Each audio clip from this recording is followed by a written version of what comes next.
welcome. I was just voguing while I waited for the warm-up to finish. How is everyone? I hope you are all well, and I'm so happy to see you here. And guess who I brought along?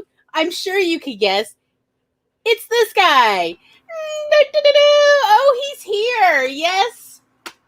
Again, he's not really a friend of the Awkward Siblings because he is one of the Awkward Siblings. It's Tom. Hello again. I'm back. I couldn't escape. Yes, and Tom has made me a delicious drink today. It tastes like candy. It's mellow yellow, whipped cream vodka, and tequila. And let me tell you, this is dangerous, y'all. He also very kindly made me coffee with homemade chocolate syrup, I think. And so, yeah, I'm definitely not making the best decisions today. So it's going to be a fun week. How is everybody doing? Let's see. Megan is here. Hello, Megan. I'm so glad you could make it. And is it Mr. P, or are we still going with the official Mr. P, or are we going with BA? But it's lovely to see you no matter what. Hello. And Kat is here. Hello. And of course, the darling Maggie. Are we there yet? Well, if you're talking about the show, we have finally made it. If you're talking about 2021, almost. Maggie says it's snowing. I'm only mildly envious because no one in Mississippi can drive in the snow. So it's not really something that we encourage, but yet I always look forward to it. And let's see. Maggie says, hello, lovelies, from Mama Maggie's home of snow and goats. I mean, yes, I would definitely read about this.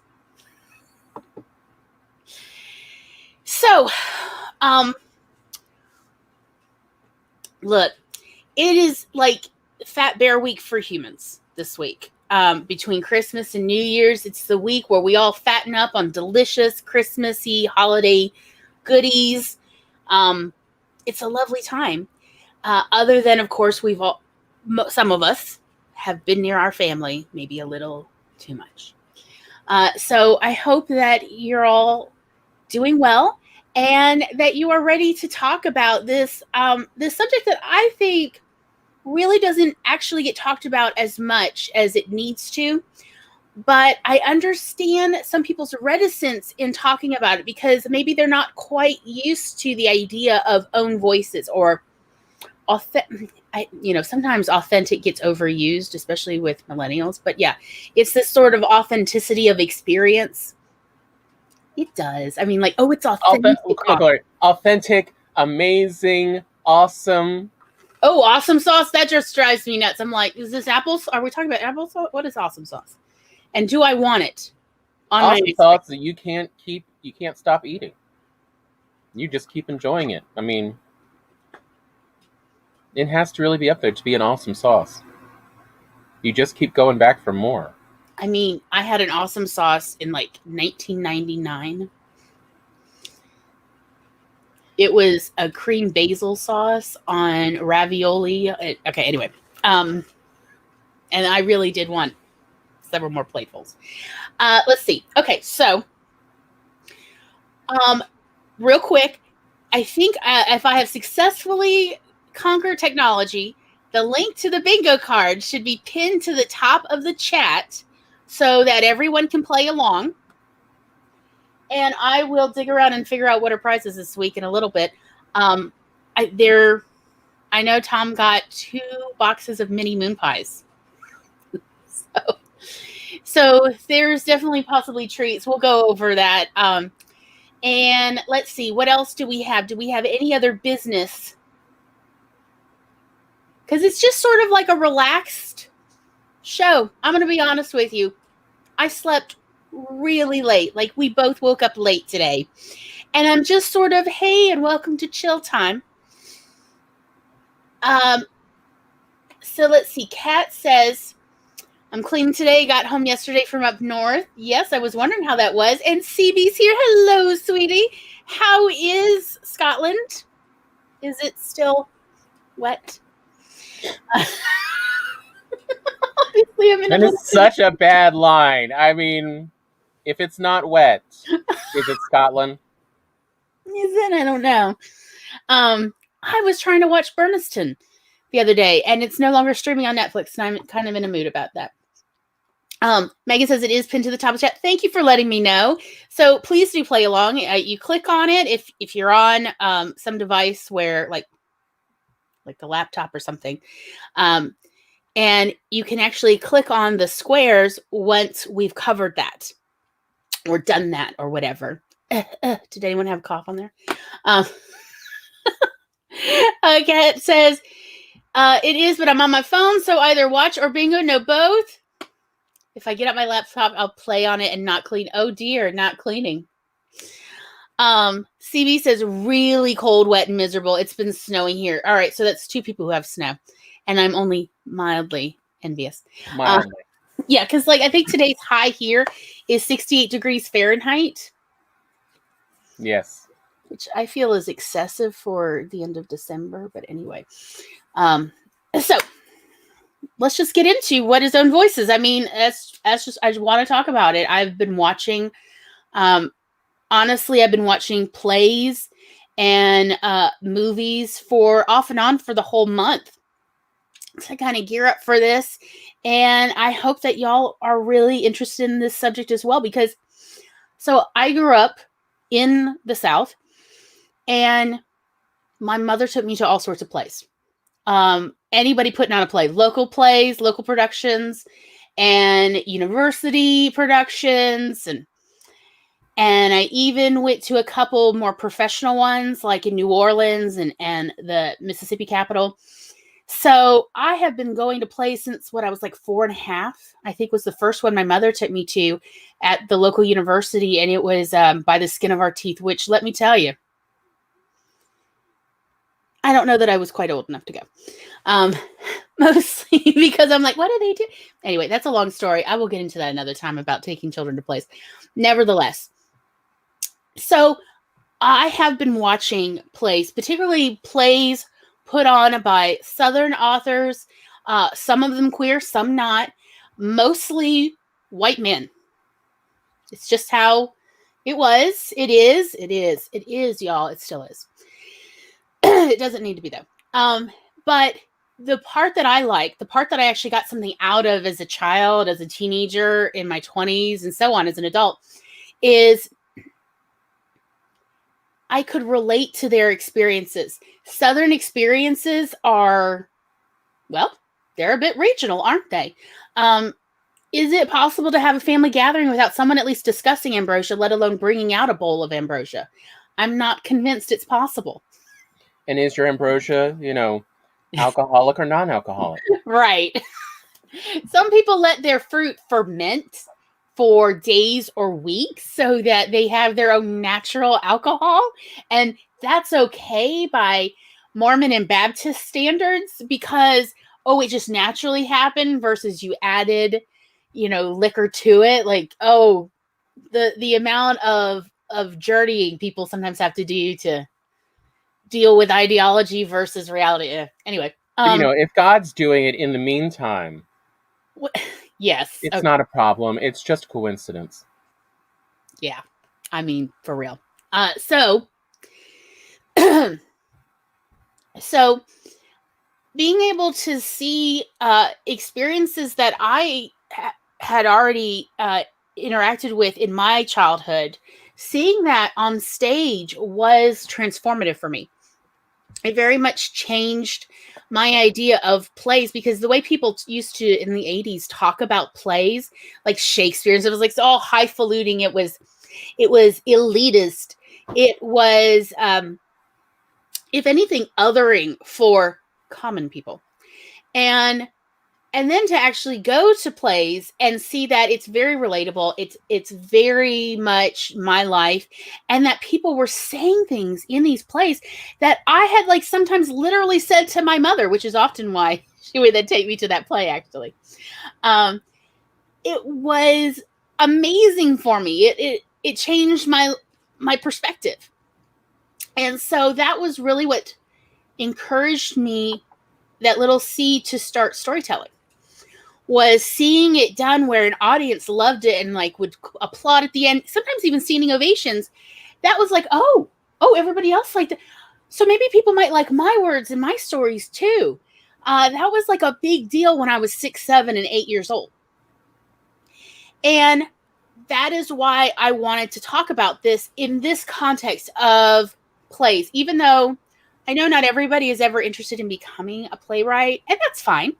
But I guess there's like this sort of tradition of Southern, particularly Southern queer playwrights, really talking about their home experiences growing up, talking about what it was like. I think we could really take a lot from, as writers, on how to translate our own unique experiences to a more general audience. Why don't you give them a taste of that from your childhood self? Like what? Give me a hint. What are you talking about? The Huff and Puff. Oh.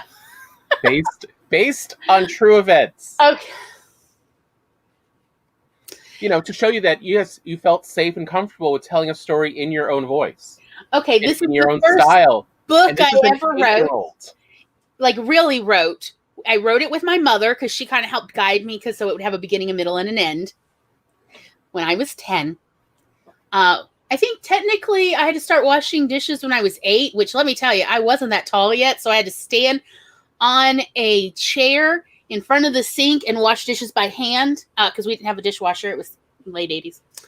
And so when I was 10, I was now old enough to stand without needing a chair, but I still hated it. Okay, so the way I wash dishes is I'm very splashy, and I tend to just be covered in dirty dishwater, and it stinks, and then it gets cold really quick. I hate it. It's sensory-wise, it's too much for me. It's too much.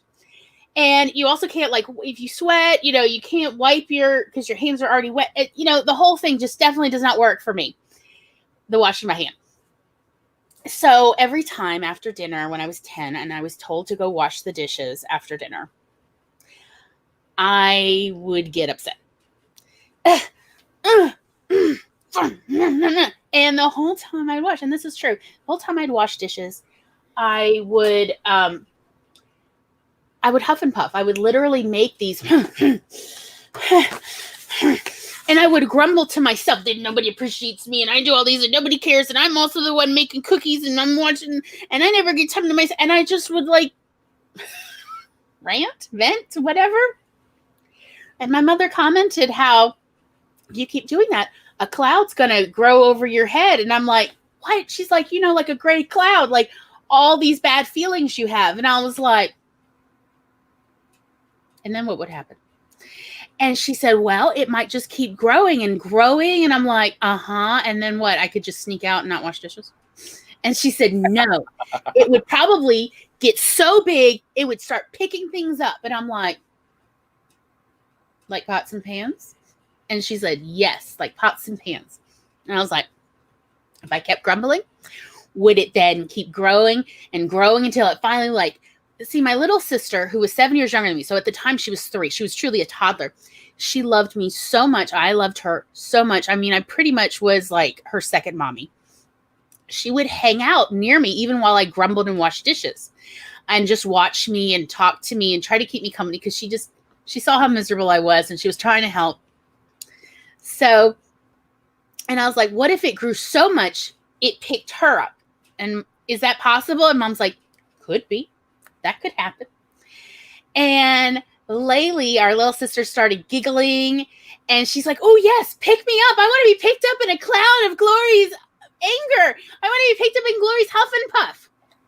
And that was how Mom said, you should tell it as a story. And I was like, I don't know how to tell a story. She said, yes, you do. You tell us stories all the time about what you do at school and what happened after school. You tell us stories all the time. And I was like, well, but I don't know how. And she said, well, I will help you. And we together, after I'd wash the dishes every night, so fresh inspiration, we would write more and more of the story because I didn't quite know how to craft a journey yet. I was 10. And so we had, by the end of it, essentially an entire long story. I mean, there truly is a beginning, a middle, and end to this story of the huff and puff of, these children, and there's the oldest is a girl, and then the middle one is a boy, and then the youngest is another little girl, and then there's the parents, and how this huff and puff grows, and things start floating in it, and that, yes, eventually it does pick up the toddler, and who's having so much fun, she starts giggling, and then the oldest, who's huffing and puffing at the dishes, turns around and sees the littlest one laughing and giggling and having a good time, and all these fun things are floating around, and everybody's having fun with the things floating around in the huff and puff cloud. And she starts giggling too, because it's absolutely just so ridiculous that in a kitchen is an entire cloud of gray and purple, and things are floating in it, and no one else is mad or upset just because the oldest girl was upset. That it's okay, you don't have to stay angry. So she starts giggling too, and the more she laughs and plays with the things in the cloud, the more the cloud shrinks back, until like the toddler eventually lands on her feet, just gently land, and everything else goes back to the way it is, and everything is okay. That you don't have to stay angry when you are angry. That, because one of the things I was struggling with at that point was being autistic, or maybe just being 10. I don't know. I've only ever been me. Is feeling a strong emotion, but then how do you come back from it? Because other people then get upset when you feel this way, or at least in my family they did. And how do you come back from that, especially when you're not quite ready to apologize for being a jerk? So how do you kind of wind down from getting riled up? And so that was like in the rewrites for the story, was about where we tried to really delve into that, of how she could sort of mend her relationships with her family members, who she obviously upset with her original grumbling and smacking the pots and pans really loud and annoying so they couldn't watch TV. Why, yes, I did do that at 10. And how to come back from that. And that was really like the thing I wanted in the story, was to show other kids, how to, I guess, manage their emotions in a way that is constructive rather than shaming or even embarrassing. And that was the first real story. I do have the manuscript somewhere, and I found it recently. So it was a big deal for me to, as a child, to see that I could be heard in my stories, and that I could also be entertaining, so people wanted to read it again and again. It became our little sister's favorite story for like a couple years. She really liked this story. I think because it also touched something for her, of her struggling with this. I think most kids probably struggle with this at least at some point, especially with anger, because anger, at least in our culture, is sort of treated like it's always bad, versus it's okay to be angry. It's just not okay to act out in a violent or, detrimental manner, I guess. So how to express your emotions without being destructive. Like, that's the part that I don't feel like is taught as much. So I guess that was my first Own Voices experience that we made into a fantasy story, because I've always loved fantasy stories since I was a little kid. Is that what you wanted me to talk about? Yes. Okay. You happy? The story is even more fun. Okay. Charlie is here. Hello, sweetie. Let's see. Maggie says, I just gave the baby girl Autumn's son her bottle, and now she's complaining about being in the carrier because she wants to be in my lap. Oh, poor sweet baby. Needs to be in the lap. I think CB has gone to go get snacks. Do you have your snacks? Let's see. I have my snacks. You have, yes, the moon pies. Tom has opened one of the boxes.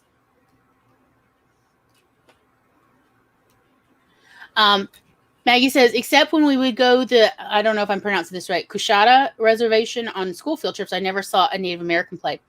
When we visited friends or cousins of the reservations, we didn't go to movies or such. So that brings up one of the things about this episode. This one has been so difficult to research. We've been researching this one since October. Yeah. At least, maybe September. We just like hearing other people's stories. I mean, we want to learn and hear about other people's cultures and stuff because it's different. It's interesting. It's enlightening. And what I wanted was to find, ideally for this episode, my parameters were just Southern queer playwrights. So including plenty of people of color, natives, everybody, right? It's not that these don't exist. I, in fact, have found a bunch, but I have not necessarily found videos or recordings of them anywhere. Some of them actually sounded so good, I really wanted to just watch it for myself. Some of these premises or these descriptions, I'm like, yes, I want to see this. Because, I can't travel to Atlanta all the time or New York City or wherever to watch these plays. And it's difficult because you're kind of dependent on whatever the local production companies want to put on. And, they can only put on so many at any given year, in their... Also, let's be honest, we've talked before about the local production companies and their interpretations of plays. Okay, so have we talked about Brighton Beach? I don't remember actually if we have or not. I want to see it, but... Okay, so there's the universities. There's 2 universities in town, and they have theater departments. So they put on both a variety of musicals and dramas and so on and other things. And then there are 2 theatrical companies in town, and they are truly by volunteer basis only. One of them does musicals, and the other one does primarily dramas. The one that does dramas, for some reason, seems to be almost exclusively Southern Baptist. And the one that does the musicals is everyone else. So essentially all the alcohol drinkers. And I don't mean everybody's drinking alcohol, but I mean they'll actually sell cocktails in the snack bar, whatever. Unlike the drama one. Okay. So one year, in fairness, this is about 20 years ago, when I was still I was 20. My mother was working over at Coca-Cola, and one of the people that she was working with was in the drama group, and they were doing Brighton Beach. And so she's like, oh, sell me some tickets, we'll go. They did not even bother to research how to pronounce Yiddish words. So it was a very serious surprise for us when they kept talking about challah, and it took us a while to figure out they meant challah bread. And chutzpah. Oh, chutzpah instead of chutzpah.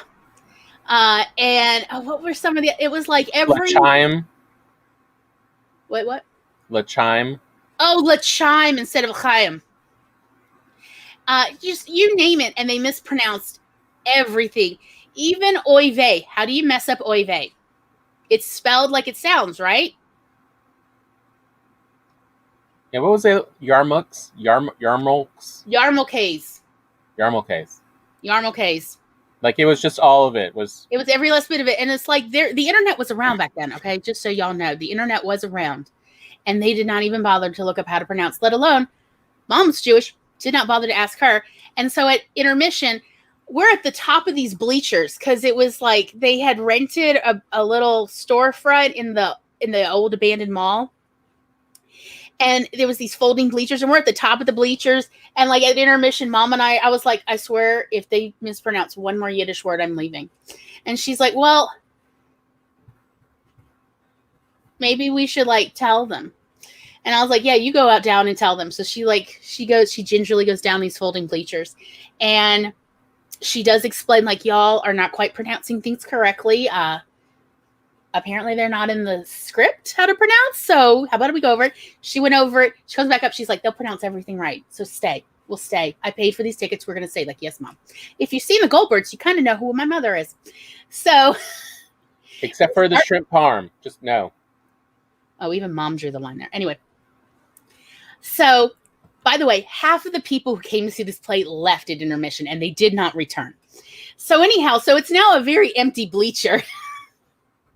So when the play starts back up after intermission, they go back to mispronouncing stuff. And at that point, Mom and I are like, should we just walk out? And she's like, all right, let me try this. And she literally, from the top of the bleachers, it's holla! It's holla! She's just screaming this with her, holla! And they like look up. They all just stopped and looked. And I'm going, it's pronounced holla. Like holla back. And several actors out of character go, oh. And they started pronouncing that every time they came to a word they weren't sure. They would literally, the play would stop and they would look up at us because, like, there's only 6 people, including the 2 of us. There's only 6 people left in the audience. And they're like, and we're trying to figure out what are they going to say? What are they trying? Yarmulke. Which I think would be fun as a play. Of that experience, because it does illustrate a problem that many people have in America, or pretty much probably anywhere, where their culture is not the majority. And so there's a lot of, there is a problem, for instance, with white men writing black men, white people in general, writing black people in general. I was actually just reading about that, which I was watching Trading Faces. What a great Christmas movie. And how Eddie Murphy had to edit his dialogue because he's like, it's very obviously a white person wrote this and no black man ever would say this. And so there were several lines that he either edited or he brought back because the studio was like, no, that's too racist. And Eddie Murphy's like, no. So the line about who put their cools out on my Persian rug, that had been edited out by the studio because they felt it was too racist. And Eddie Murphy's like, no, that's honest. That's coming back in. And so I love that line still. I do love it. That movie is a lot of fun. So, but again, like, I just want to point out, so Eddie Murphy bringing that authenticity back to that movie really made it so much better. And I think it rang truer for a lot of audience, and not just African Americans, but also like for us, where we're like, oh no, that sounds far more authentic. I like that. Because like we want something true. I mean, sure, fiction, we tell a lie to tell the truth, but we still want it to be a true truth, not a half truth. And that's why Own Voices and authentic storytelling, like from our own personal experiences, really is important. That's what I think a lot of readers are looking for. In fact, is they are looking for that authenticity of experience. I mean, it's always like a delicious pleasure, like having a chocolate truffle. This delicious pleasure when you read a story that you can directly relate to because you've had a similar experience. That's always lovely. But even for those who haven't experienced it, the great part about reading or any kind of storytelling, like including plays, is that you are getting to put on someone else's life for a brief period of time. Isn't that like the most fun? Isn't that just the most wonderful thing? That, I mean, literally, that was the pitch in Neverending Story. How they pitched to, how Mr. Coriander pitched to Sebastian to steal the book was, when you read 20,000 Leagues Under the Sea, aren't you scared? He's like, yeah, but it's just a story. Why aren't you like so scared that something bad will happen? Because I know I can just put it down. It's only a story. And like, well, what if you can't? I mean, that was the pitch, but that is why people read. That's especially why children read. But I think even adults, like I know I still read books to escape and to try living out someone else's life, or at least brief moments of another character's life. I want to do that.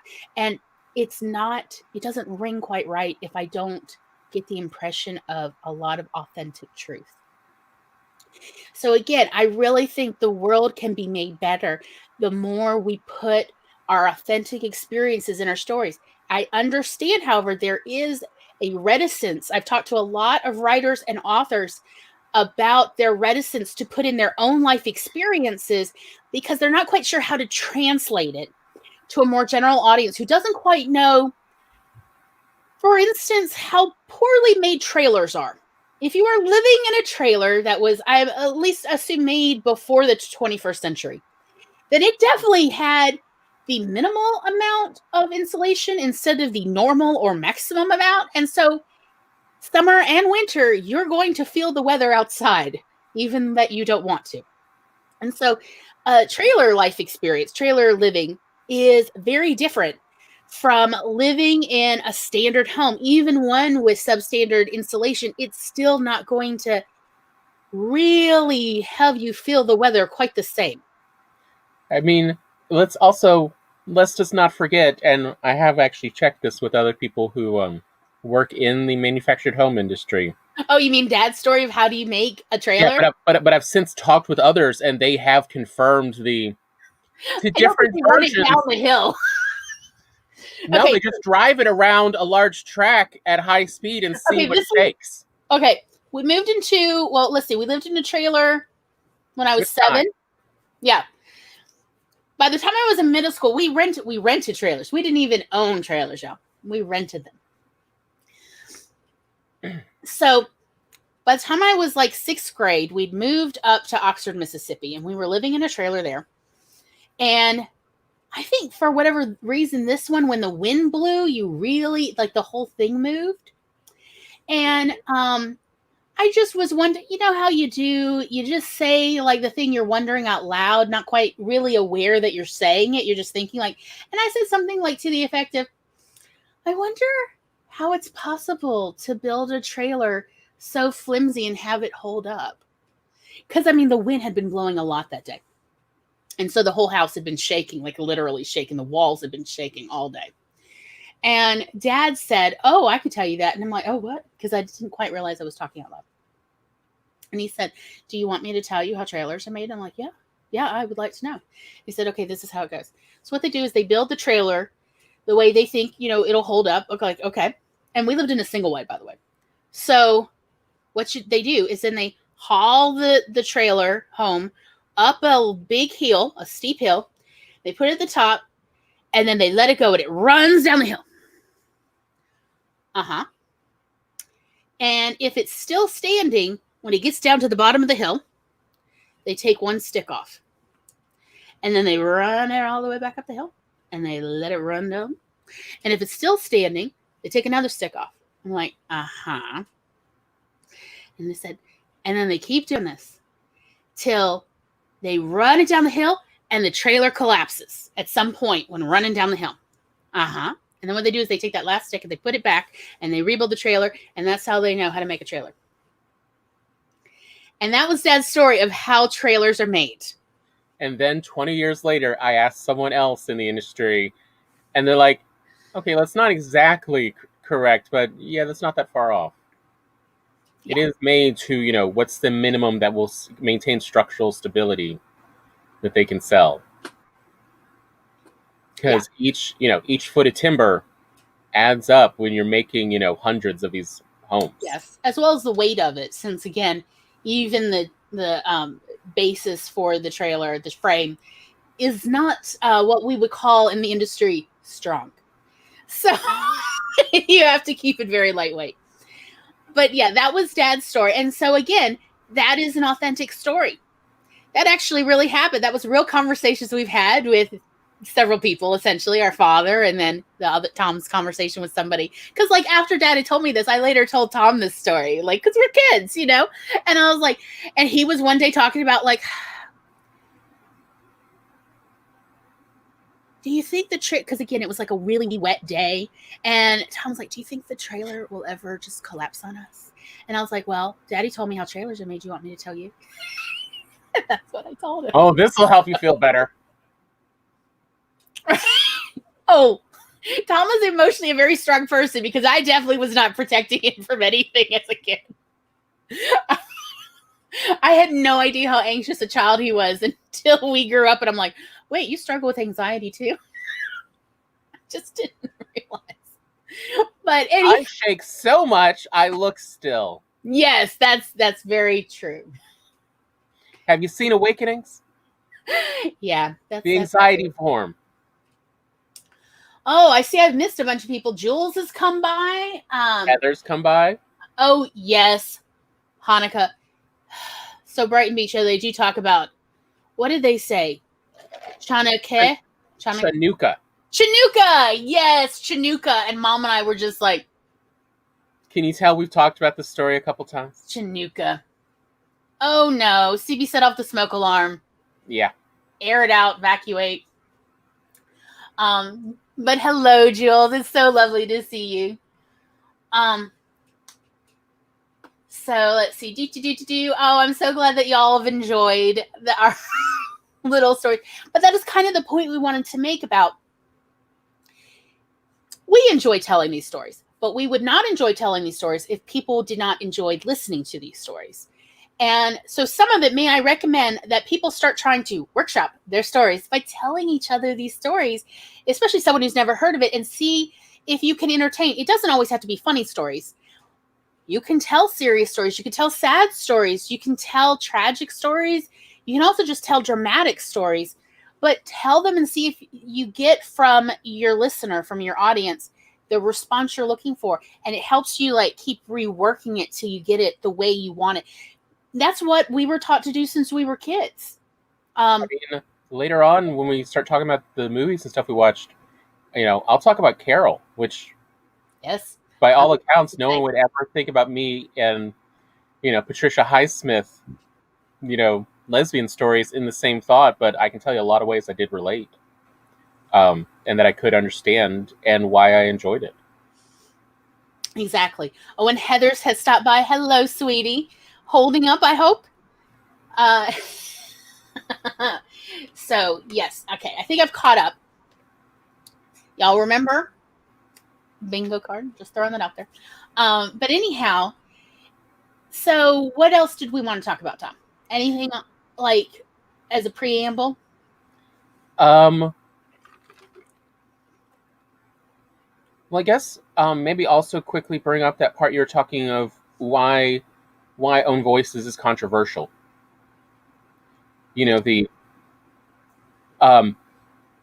entertainment and the outing yourself. Okay.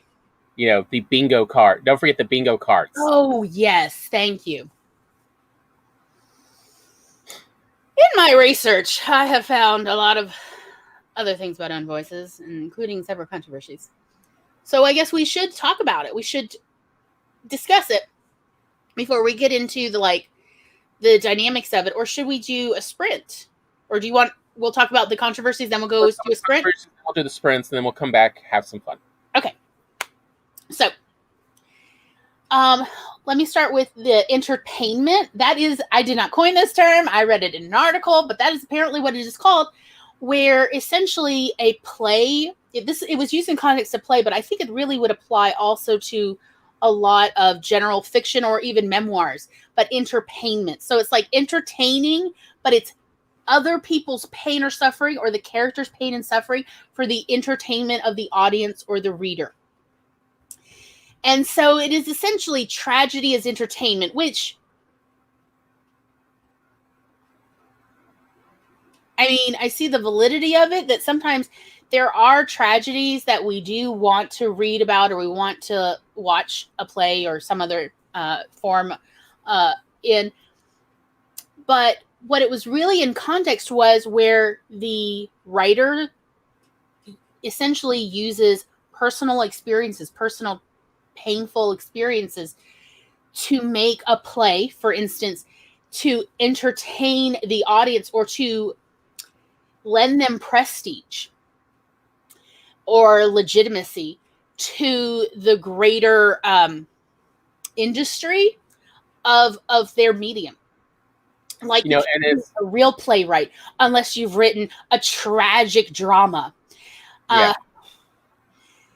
And we talked about that this is probably more than likely lended from the Greeks idea of plays, that the hero must suffer, the hero often must die in order for it to be legitimate, and versus what we grew up in, more of Judaism, and to a lesser degree Islam adjacent culture.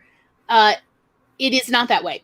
It is that the hero sure can suffer, but if the hero does not make it to the end to benefit from the knowledge gained, that is a different kind of tragedy that is frowned upon, because it's essentially wisdom gained and then squandered.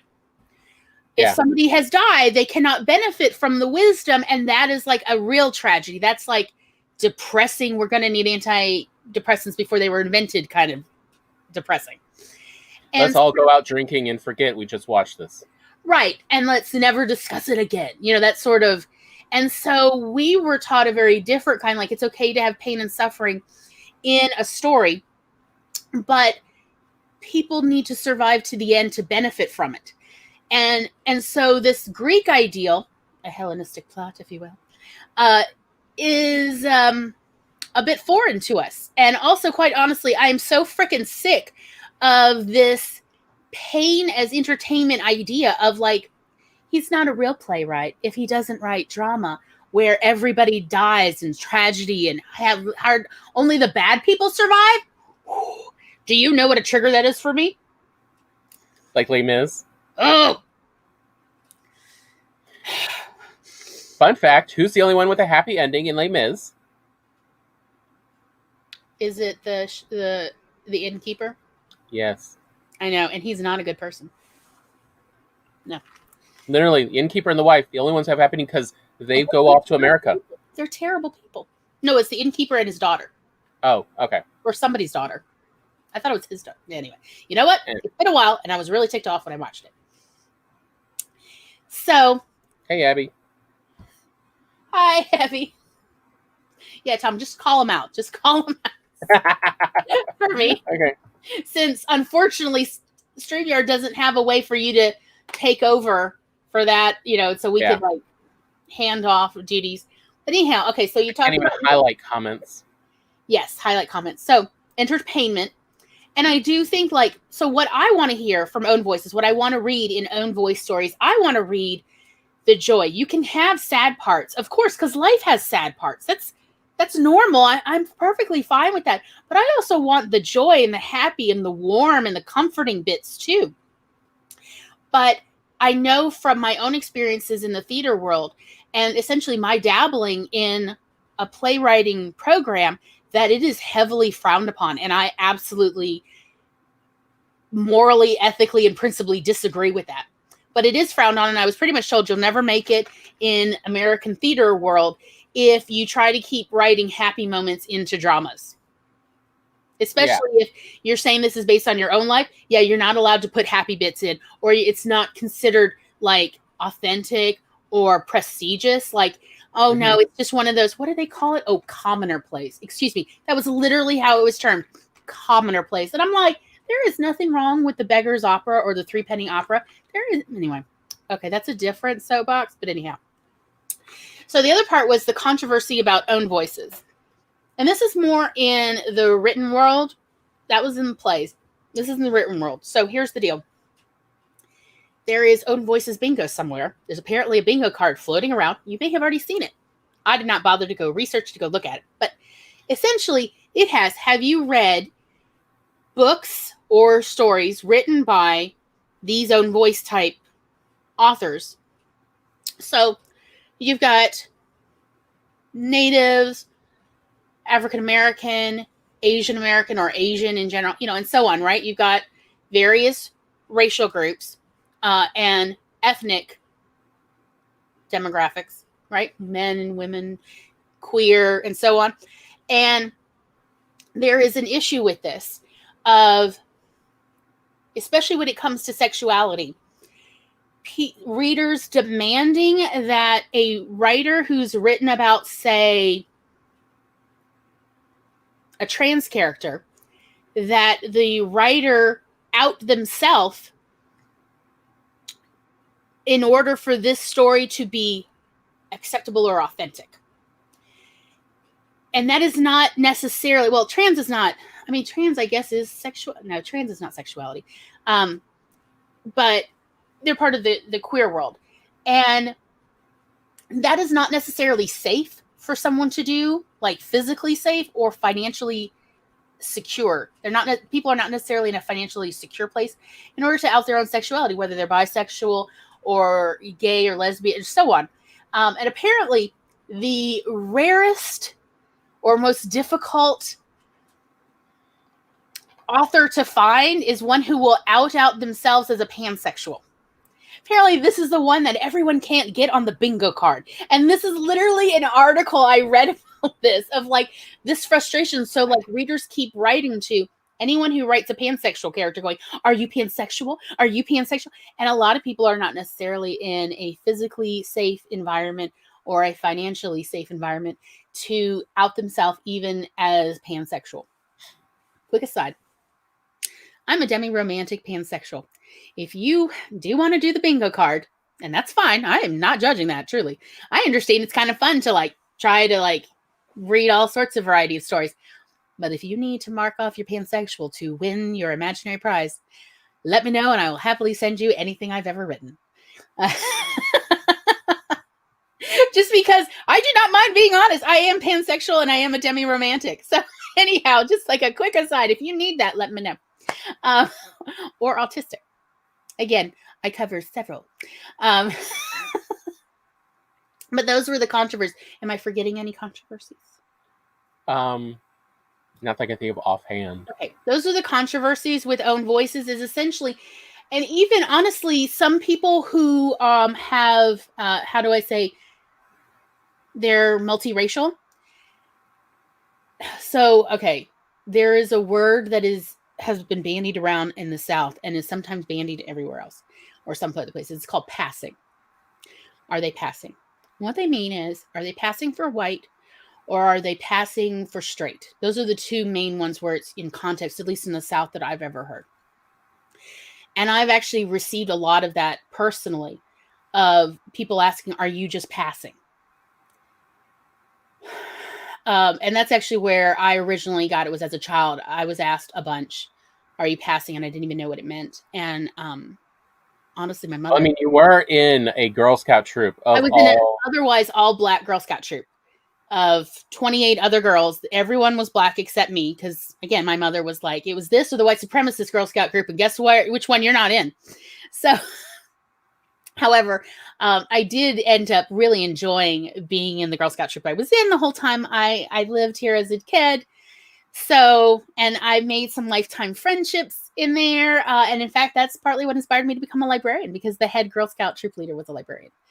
So, but yeah, I was asked by several of the girls and their mothers, are you passing? Is that why you're here? And I'm like, what? And then even when I found out what it was, I would ask, why do you think I'm passing? And they're like, well, your hair's so curly. My hair used to be like frizzy. Little Orphan Annie, Glory. Let's just be honest. It really was. My mother cut it really short. Anyway, so the curls, and in fact, that's actually why my hair is bound up today, because today my hair was going straight up and it would not go down no matter how much I brushed it. And I think that is part of that internalized white supremacy of you can't have wild curly hair. I'm always like, in the back of my head, I get a little anxious if my hair is like truly hello curls. I get kind of nervous because I'm afraid of being, and it's not quite conscious, it's like in the back of my head, I'm afraid of being shamed. That's just shamed for not taming my hair. And again, that has to do with this anti-black sentiment that I have been receiving, because I live in the Deep South. I've been receiving, well, honestly, my whole life. And it's so hard to deprogram that, y'all. But also, because I am pansexual, I have been asked many, many times, are you passing for straight? And I've even told people I'm, back before I even knew what pansexual was, I used to say bisexual. And so many people were like, no, you're not, because you date men. And I was like, yeah, but bisexual means more than one.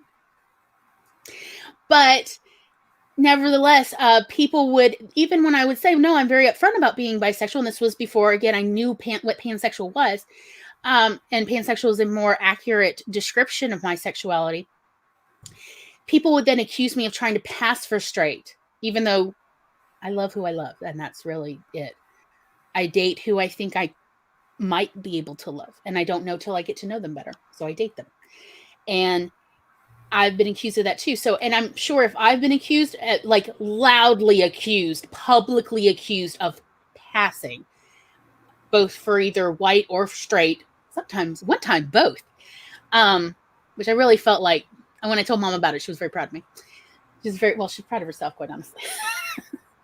But if I have experienced it, I know surely many, many other people have too.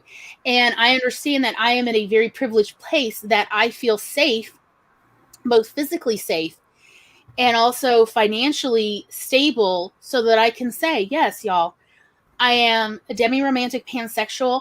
I am ethnically part Jewish, and I'm very proud of my Ashkenazi heritage.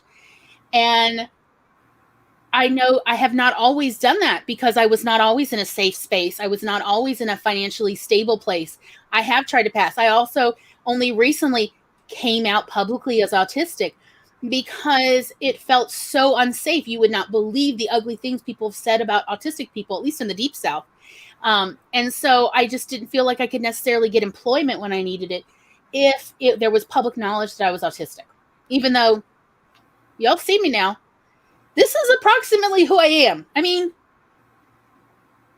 it's still the company's here mask, but it's still approximately me. I'm not really much different at work than this. This is pretty much me. The only thing at work is I might be quieter, because I have tried to learn to keep my mouth shut sometimes, and sometimes it works. Not all the time. So, anyhow, I just want to share if you are writing an Own Voices story, you do not necessarily, and you are not obligated to say this is an Own Voices, or to own all the truth because of safety reasons. But people still need that authenticity, whether they know it's authentic or not. They still need to read it. So you can just do it like Patricia Highsmith did, and come out later in life. And publish under a different name. Right. Or else just say you're inspired by your friends, that this is the story of your friends. That yes, they you can always be right. That's a very Southern thing. Oh, I've written about a friend. And everybody's like, okay. But what is it? Culpable deniability? Yeah. So that's what we did. All right. Tom, you talk while I get the timer set up, because that is the one thing I did forget. But yeah, I mean, one of the things I found is that we're looking for authenticity because we're looking for believability. We're looking for something that it doesn't stretch credulity and go against even our own experiences. Like that was what I was surprised at, that I enjoyed so much with Patricia Highsmith. And I realized that there's a lot of writers that one of the things they're missing in their characters that Patricia Highsmith figured out is, yes, all characters need a goal for their arc. But it also helps if all your characters have what they're running from, what they're trying to escape.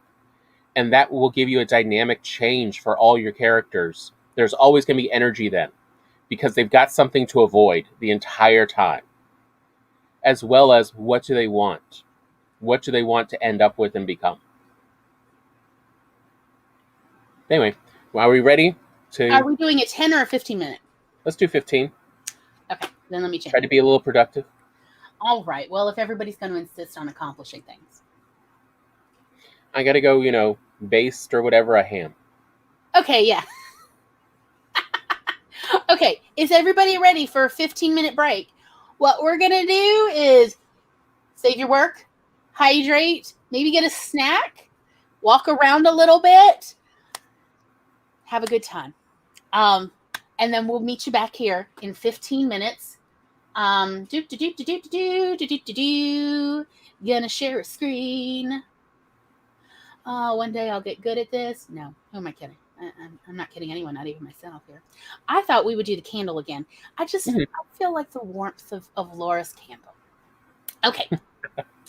In 3, 2, 1, sprint.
Beep, beep, beep, beep, beep, beep, beep, beep, beep, beep, beep, beep, beep, beep, beep.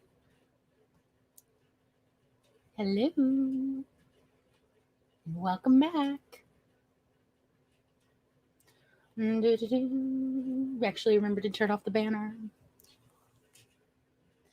Hello, hello. How did everybody do? I basted a ham.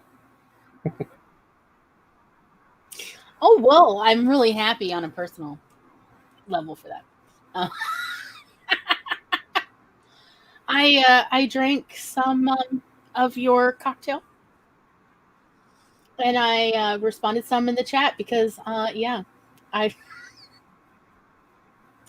I was catching up in the chat. How did everybody else do?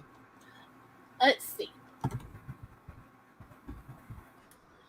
All right, so CB has tried putting WD-40 on the window, and BA, Mr. P, sound like it's time for me to grab some water from the kitchen. Water? What's that? I've heard about it. As Tom, if I could have mine with Grand Marnier instead of tequila. Oh yeah. Grand Marnier is delicious. CB says got about 20 words. Very nice. Very, very nice. I mean, yes. Heck yeah. And Megan finished filming their 2020 takeaways tag. Now to edit. Oh, Nice. I'm looking forward to it. Let's see. And it looks like Maggie may be having some overheating laptop issues. Yeah. Yeah, it sounds like there's a problem with that battery and it needs to get replaced soon. Yeah, you don't want an exploding battery. That's real. That's a real chemical fire.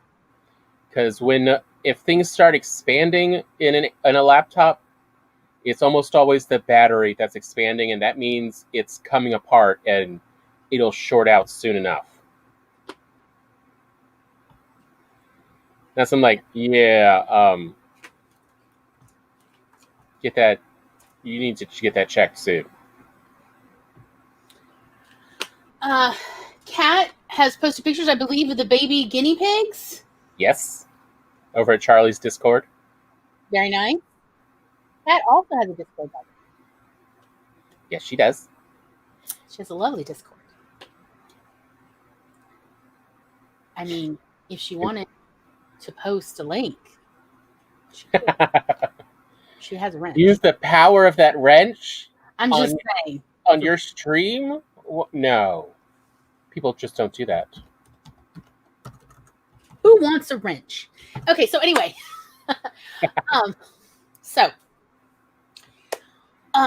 Where were we? Own voices, controversies. So, yeah, while I am encouraging everybody to write own voices stories, essentially, really authentic stories from your background, your own personal experiences, I am also saying in the exact same breath, inhales, that you do not need to actually call it own voices if you, for whatever the reason, don't want to. Doesn't matter the reason. Maybe that you are perfectly safe, but you're like, no, like that's fine.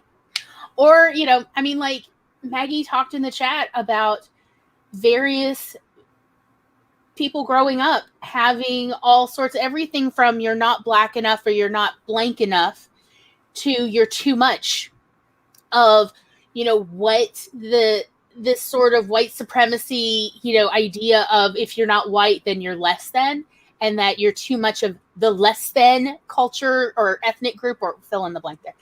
And it's a lot of negative. What is the nice, kind, compassionate way to say it's a lot of negative bullshit? Not what Maggie's saying, but I mean, like, what people have said or probably are still saying to children coming up about their genetic background, or even just like with me, like, oh, but you look like you're passing, like, which, really the other unsaid part was you look a bit black and that's bad versus what's wrong with looking like whatever I look like or whatever you look like. You look how you look, and that's great. Hey, I saw someone complaining about, people being crazy on Instagram when, she has marked in her Twitter or Instagram, I can't remember, that, she's biracial. Mm-hmm. And they're just like, you don't look black. And she's like, I'm half Asian. Right. And my other parent's white. It's like, well, that's just white. And it's like, what are you talking about? Yeah, and like it is. Yeah, like it is this weird trying to be superior by being inferior, weird communication style of, no, let people be who they are. No one really lies about their self-identification unless there's some financial gain. Everyone else is just being honest because they need to live. I've had people deny, their genetic heritage because they're literally in an unsafe environment and they're trying not to get beaten up or killed for the wrong genetic background, the wrong ethnic background, or not, whatever, like not everybody necessarily would know that in the Deep South, particularly if you're anywhere close to New Orleans, about, what is it, Octoroon? Yes. 1/8 African American.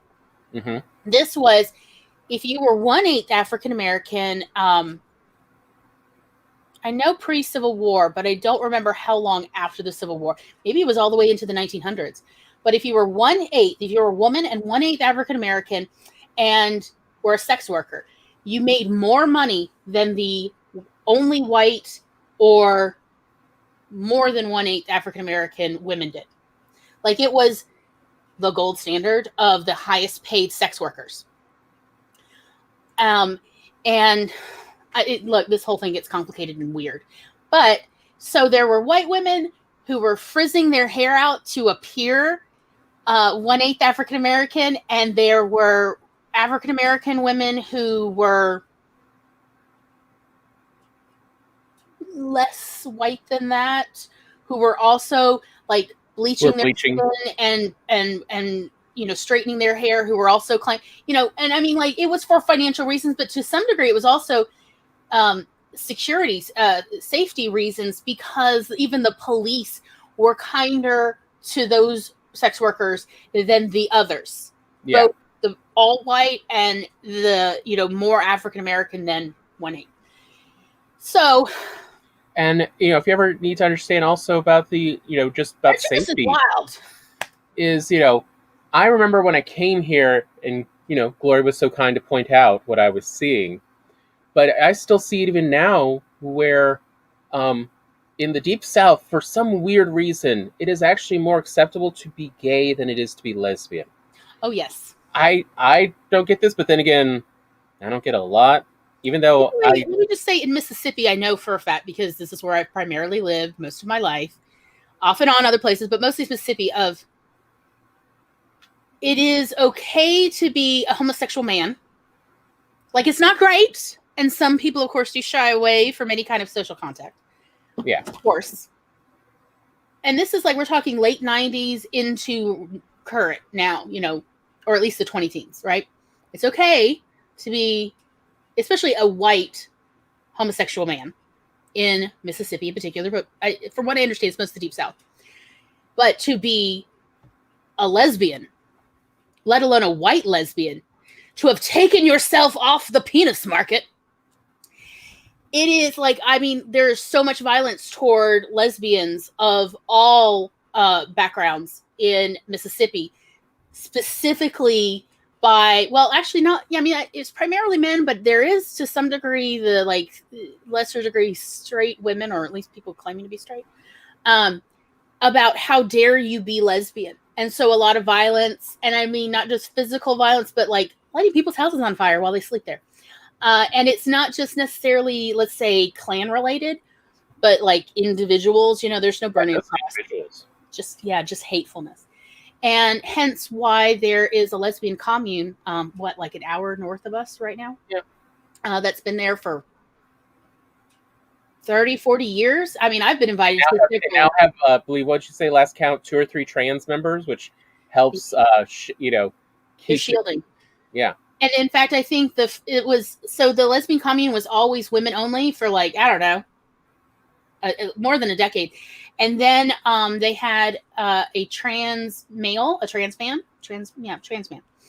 And it was apparently hotly debated, but in the end, they decided to welcome him in as well, in part to keep him safe. Because the commune actually has quite a bit of property. They keep buying up property where they are way out in the country in order to essentially give that buffer zone so they will know when someone is coming to do wrong. And so they have actually expanded out not just to trans women, but to trans men as well, just to essentially offer them a safe space where they could sleep and not worry they will be killed in their sleep. It is serious. It is a serious problem. It is not just here in Mississippi this is a problem. This is a problem all over the world. There is no only finger pointing, because it is that whole thing when I was heard as a child. If you point one finger, you're pointing three back at yourself. But it's like, but what I was saying that I noticed, and you had to explain, was why do I always see two women late night at Walmart shopping? Yeah, they never are far more than any time. Right. But except now, since they've shortened the hours everywhere, it's so that more you dangerous. can't go in the middle. Yeah, you can't go in the middle of the night when no one else is there, so you and your girlfriend or your wife can shop safely as a woman. They're having to go during regular hours, and it is more dangerous. Or they're having to lie and call each other sister. Yeah. And even like dye their hair so that their hair colors match, so they look more like, it is complicated and it is terrible. But this is what's going on right now during the pandemic, from what I've heard. Yeah. I haven't been able to go out because of the pandemic. Pretty much I just see Tom and my doctors. But through my, thank God for texting and Zooming, and I've heard from friends. But yes, the first time I heard about the commune was I was invited to one of their bonfires. And I was like, wait, what?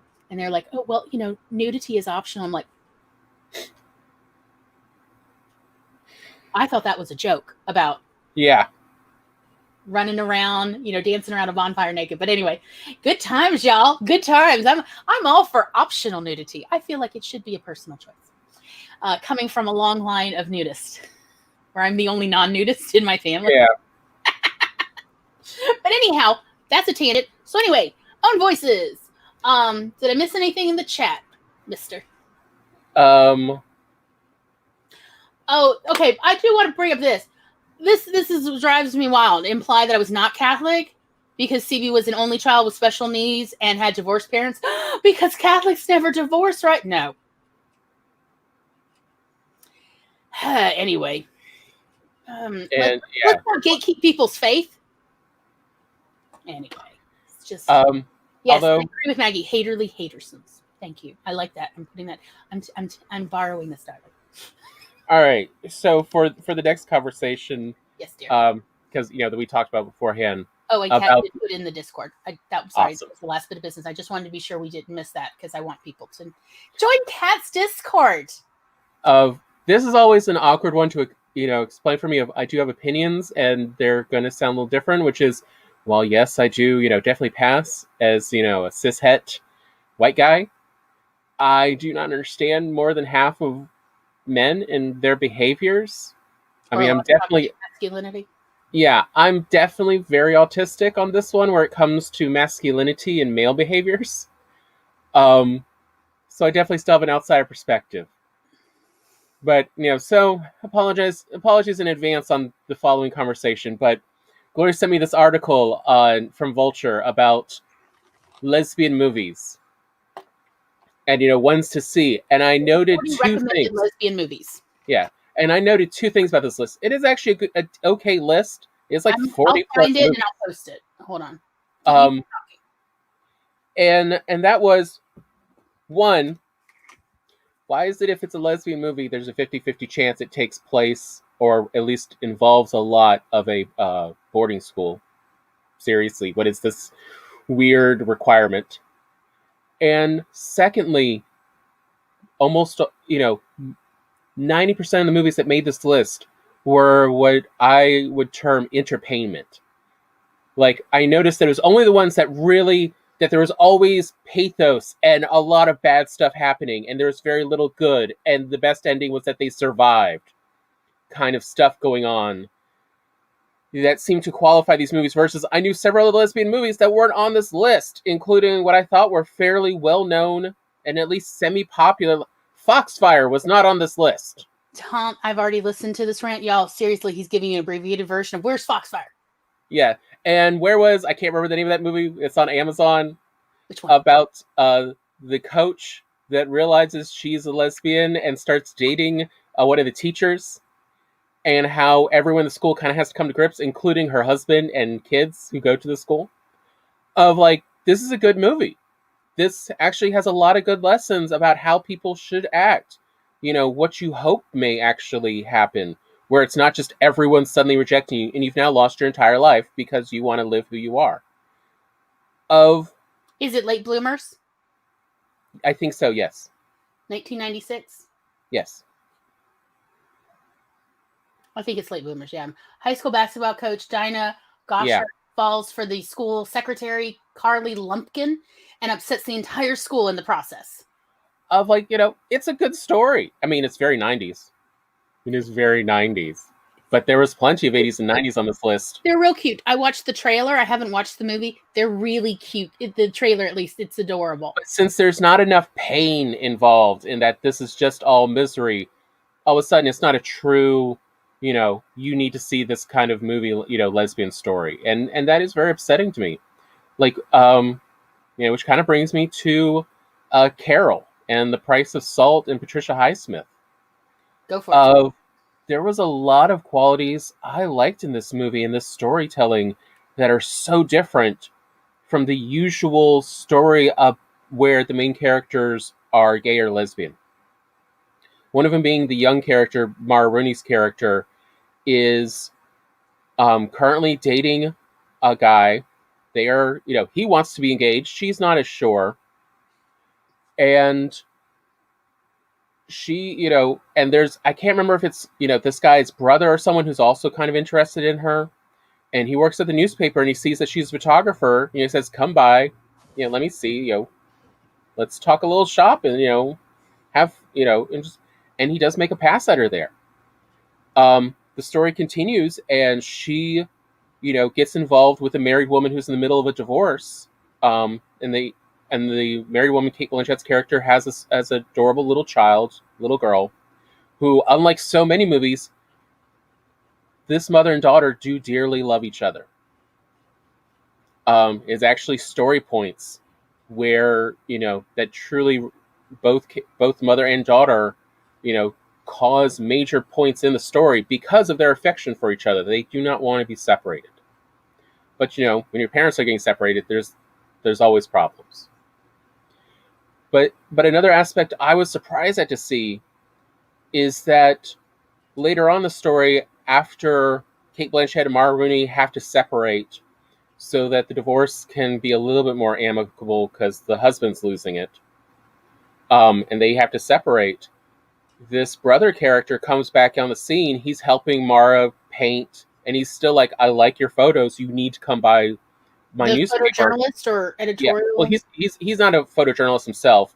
He's just a writer at the Times. But he's, you know, saying like, you need to come by work. Let me introduce you to my friends in the photojournalist department. But you need to make a portfolio, you know. And he then's looking at her. He's trying to figure out like, why is she so reticent? And he then, you know, comments, "Is this because I made a pass at you? I'm sorry. I wasn't sure. You don't have to worry about that happening anymore if that's what you're worried about." You know, the guy genuinely just wants to be your friend. You know, he's very much owning I misread this. I don't mean to make you, you know, make you uncomfortable or worried about anything, even though he is there also helping paint her room. And he does get her a job at the Times. Of this, you know, other people are not your enemy. The people that you are not sexually attracted to are not your enemy. Now that you've, you know, admitted who you are. You know, I love this change, that this is a more realistic, general world of where people are individuals. Mm-hmm. Versus, you know, they even comment in that Vulture article about, you know, most men only exist in these stories to show that they're not interested in sex with men. Like, that is once they have shown that truth, then the men disappear from the story. Which in reality, like of all the various women I've known in my life who were lesbians, men were definitely a full three-dimensional part of their lives for a variety of reasons. Some of them were baby daddies, and some of them were just really good work friends or best friends or whatever, You know, childhood friends. because it's still a, at that point, accepting of, yeah, there's nothing going to happen here, so we can just be friends. Mm-hmm. You don't need to worry about, am I misreading something, or is there going to be confusion about this? No, there's no interest here. All right, we can just be friends. Right. Like that was what I was more used to growing up and in my 20s of seeing of I knew so many women who like it wasn't like just the sisterhood. It was there's the sisterhood and then there's all the men in our lives because a lot of these men actually wanted to be active allies and were doing their best to be allies for in a variety of situations. And to not see that portrayed in movies sometimes or in books, stories can be disconcerting even. Like it's a little too two-dimensional portrayal. Yeah. Of And the like only people, in your same sexual proclivities can truly be safe friends to you. And like that right there is a dangerous lie. That it also shrinks your potential support network so much. yeah, because if I was only friends with people I found sexually attractive, it would be a very tiny little world I'd have. Yeah, you think pansexual, I would have lots, but it turns out no. Because of the birds, they get in the way. Okay, anyway. But I have to say though, having now watched like 2 or 3, I am not a person who really actually enjoys suspense movies. They were never really a big thing, but I mean, I did. I grew up like my father and I loved watching because I know where he's going. We're gonna talk about Patricia Highsmith, Strangers on a Train and Throw Mama from the Train, which is sort of the semi-comedic reboot of it or version of it. It's still actually really good and it still does have a lot of suspense. So can I go? Well, I just mean, but also like North by Northwest and stuff. Like they were never that interesting to me. / I never enjoyed them that much for watching unless I was watching them with someone. Yeah, and that was Dad who introduced me, and I loved watching him with him. Just turn the knife, only you're not quite, because you're just waiting for the knife the whole time. I love it. I love just stretching that tension like a piano wire. I love it. But I have to admit, like, if you want to know how to write a good suspense, just study Patricia Highsmith. Just literally rip her off, her storytelling styles and her beats and everything. She has it down to an art form. She knows how to work with that anxiety and that human behavior. Like, yeah. I've really never seen anyone who's as good. And that shows in that almost every version of her stories that are turned into movies are particularly good, high-quality movies. Yeah, so there's The Talented Mr. Ripley, and I think there's 2 more movies in that series. Yeah, Ripley's Game, I know. And I think they are listed. I want to say they're listed in the recommendation. And there's Carol, which was originally The Price of Salt. She wrote it under a pseudonym and denied that she wrote it. I think for like decades she denied. For decades. She only admitted right before it was reissued in like 91. Under the title Carol. So like almost 40 years. Yes. Let alone that it was actually semi-autobiographical. It was actually based on her experiences. So, and again, that's why we wanted to include her. I had originally looked her up when originally I was just planning a more narrow view of this episode of Southern queer playwrights. But since I wanted Southern queer playwrights of a variety of, genders, and ethnic/racial groups, and it turns out, well, you're just out of luck, Glory. So, number 1, there will be a part 2 to this next year because Glory needs more time to research to find more native Southern queer plays and good luck finding queer Black women plays written by queer Black women. Southern queer Southern African American women playwrights. Best of luck. Not going to get it. Anyway, my research continues. I'm absolutely convinced they must exist somewhere, and that hopefully someone has recorded, even if it's a shaky recording, someone has recorded a production of the play. That is my genuine hope as I continue my research, because I think it is important and valid. But that was originally because, like, there is this tradition in the South of storytelling, and so that was really what I wanted to show y'all, is watching these, versions of Southern plays to, like, see how that storytelling you can, like, essentially lift from it or get inspired by it on taking your own life experiences and putting it in your stories. And then I found, well, what do you mean you want someone other than white men and queer?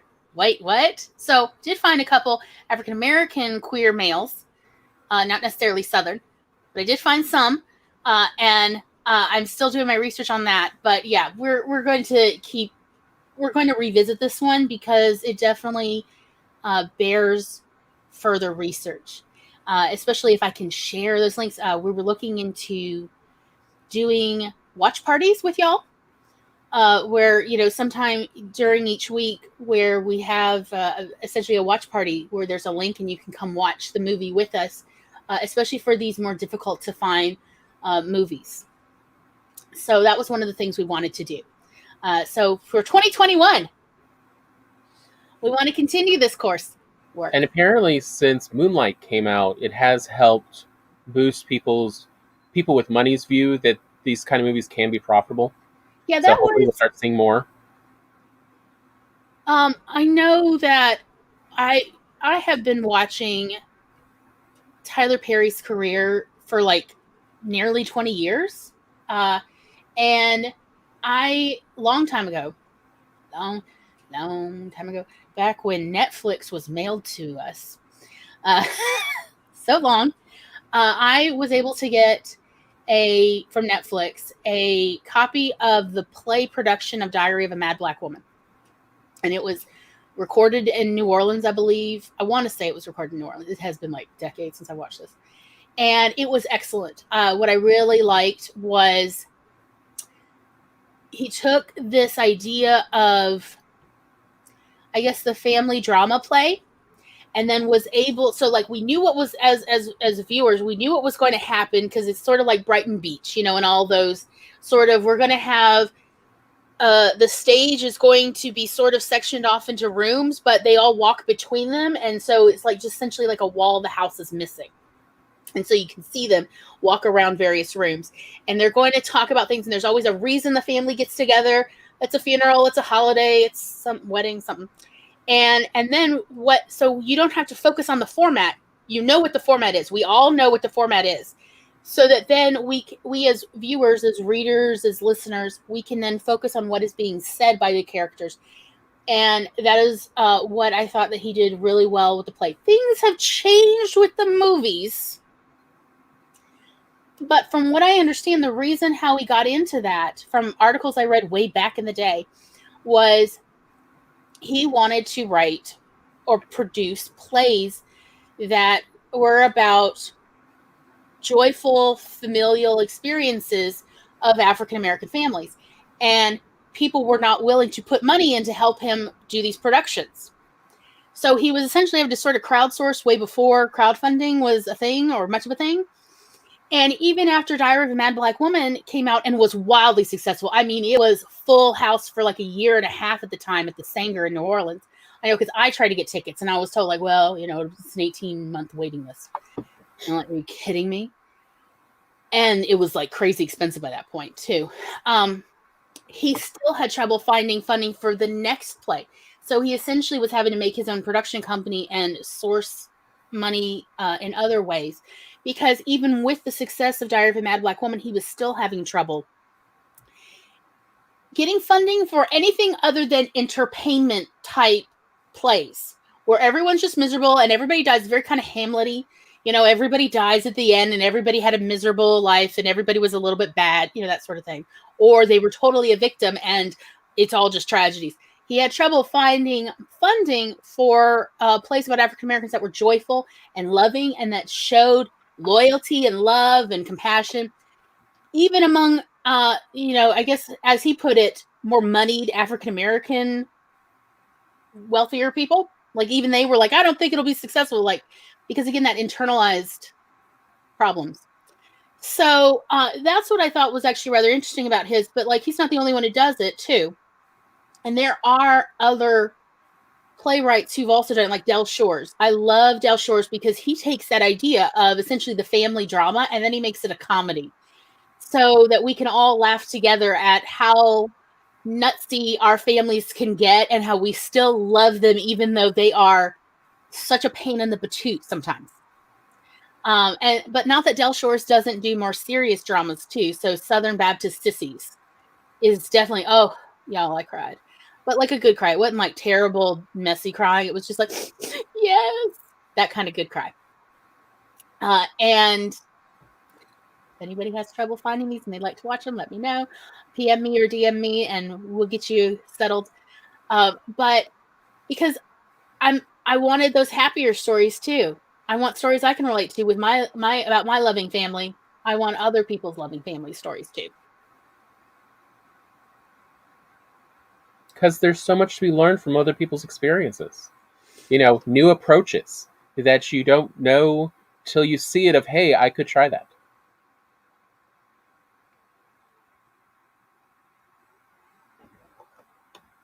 At the dawn of time, when Netflix arrived in the mail and the internet was free of TikToks, we sought new voices wherever we could find them. Well, that's a lovely preamble. I guess I'm ready to read this short story, Charlie. Tom, I think your ham is beeping. Do you hear it? Oh, yeah. I'm not like making a commentary, Tom. The ham is beeping in the background. Tom will be back in a minute. Let me go check. Okay, I'll mute you. Okay.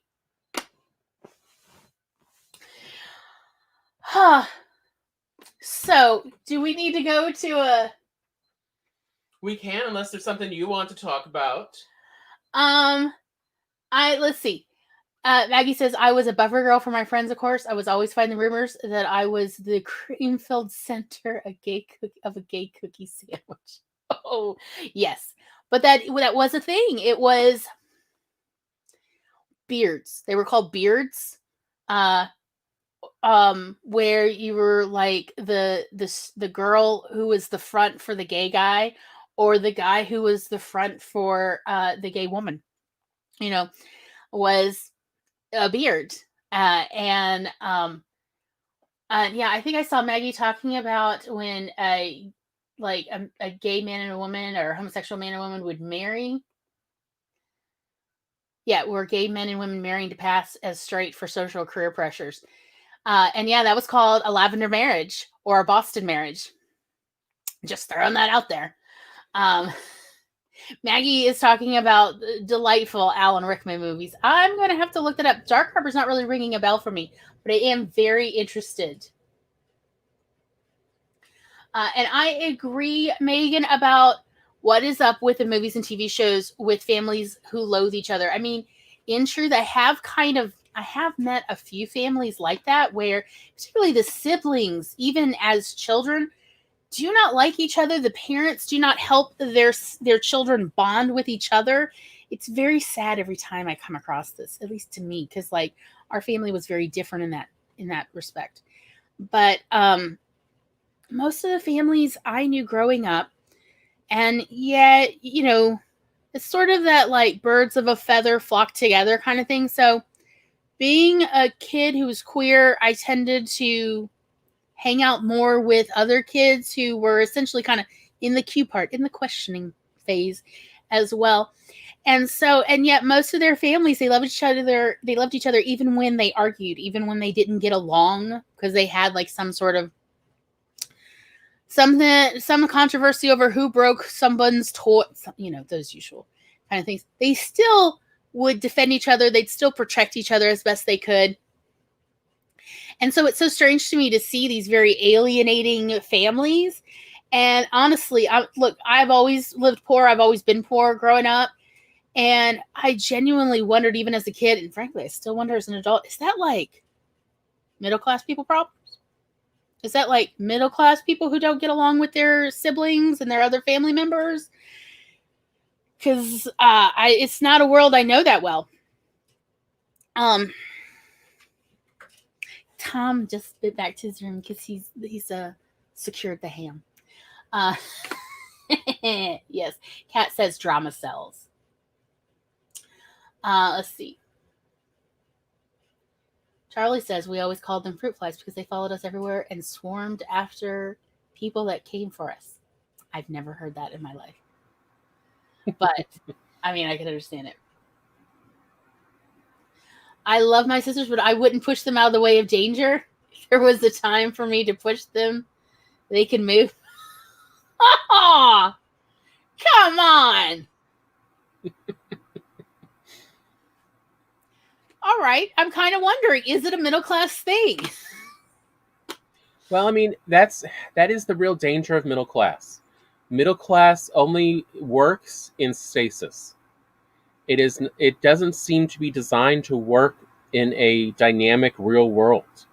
And so everyone in middle class is fighting to keep things as they are for fear of we will never have it this good again, which just creates more misery and making it worse. Well, also, stasis is death.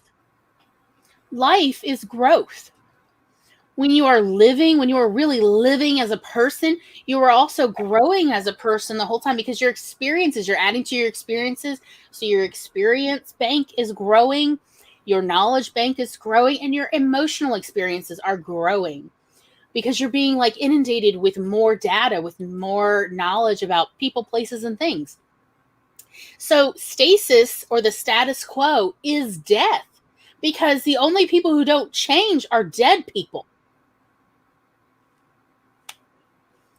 So it seems so strange that, and I mean, I agree, like, about what you say about the middle class. Like, that's been my experience too with a lot of the middle class families I have had lengthier experiences with, is that they do seem to want everything to just stay as it is. They find like a good moment and they want it to be like this, and there's no change. So the holidays, that's usually where I'd really see this show up is, okay, we're going to do it this way.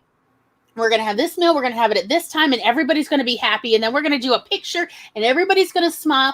And there's like no room for anybody to like be themselves in this itinerary, if you will, this holiday itinerary. There's no room for them to have real, meaningful conversations with each other, let alone to even hash out disagreements. Because like Tom and I have had many arguments between the two of us. Okay. In our life. What are you talking about? So many arguments, y'all. Most people just let us have our argument out. Now, what does our argument mean? It means we're really trying to hash out. It's often a communication problem. I can't imagine how two autistics could have a communication error, but yes, we do. And so, like, we're sometimes heated conversation, if you will, about we're trying to figure out, is this a misunderstanding, or do you actually believe this thing that I find unacceptable or horrendous or whatever? And so our voices, it's not that we're screaming necessarily, but we are like definitely emotionally in there. And we'll be talking to each other the whole time, like, okay, is this what you're saying? Because this is what it sounds like. No. Why would you say that? You're just trying to make it sound slanted or da-da-da. That kind of conversation. The only people I know who've ever tried to interrupt our conversation and say, stop arguing and just be quiet, are people who came from strictly middle-class backgrounds. Both wealthy kids, who I've known many, and kids working class and truly indigent poor kids are just like, they'll watch, sure, along with the wealthy kids. We'll just watch us have it out, but they don't interrupt and they don't tell us how to behave. The middle-class kids are the only ones who've ever told us, like, stop, it's okay, don't worry. I'm like, no, we need to actually work this out because we need to know if there is a misunderstanding or if one of us has an erroneous belief that we need to correct now. But even going back to, the holidays into Christmas and, celebrating with family, successful families and the ones that keep, that actually enjoy getting back together are the ones that also have those conversations every year of, is there anything we want to change? Do we want to shorten dinner time so we can go have more time to go play football outside? Do we want to add anything else new? Do you have something to add to our events? Like we see at conventions of, all right, what worked and what can be more entertaining? Mm-hmm. What do we want to do? It's a collaborative, team effort versus a no, somehow this got set in stone and we cannot even discuss it for change. Yeah, versus there can be adjustments when it doesn't quite work for a group anymore. Like when we were kids, it was turkey for both Thanksgiving and Christmas.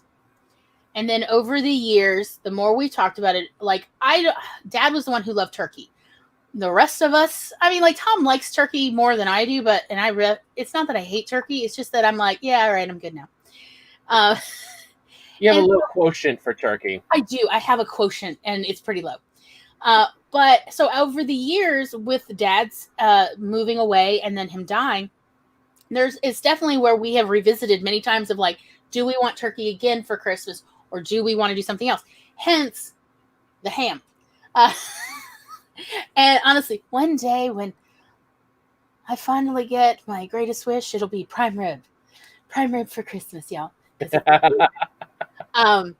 But yeah, like, and will it be prime rib every Christmas from then on? No, I know it will not be, because not everybody is probably into prime rib as much as me, because they're obviously broken. No, you have a bottomless stomach when it comes to good beef.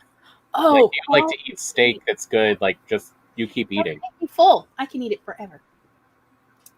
So, but like I'm telling you right now, I fully expect we will not have prime rib if I can ever afford to have prime, like a big old 10-pound thing of prime rib or whatever it's called. Then I don't remember. Rib roast. Will we have it every Christmas? No, we won't. Because at some point, someone is going to be like, I'm kind of tired of beef for Christmas. Can't we have something else? And I'll go, ham. Turkey. We could fry a turkey this time instead of smoking. We'll do something else. Versus, I have noticed with like a lot of families, particularly the more middle class they are, the more frequently this seems to be true. And again, this is only my experiences where I live in Mississippi. I'm not saying it's necessarily everywhere, because how would I even know? But it seems like the more truly middle class they are, the more it's, no, this is how we've always done it. And even though nobody enjoys it anymore, we're still going to do it this way. And I'm like, why? Why would you put in solid state a rule or a tradition that no one in your family likes anymore? This seems like insanity to me.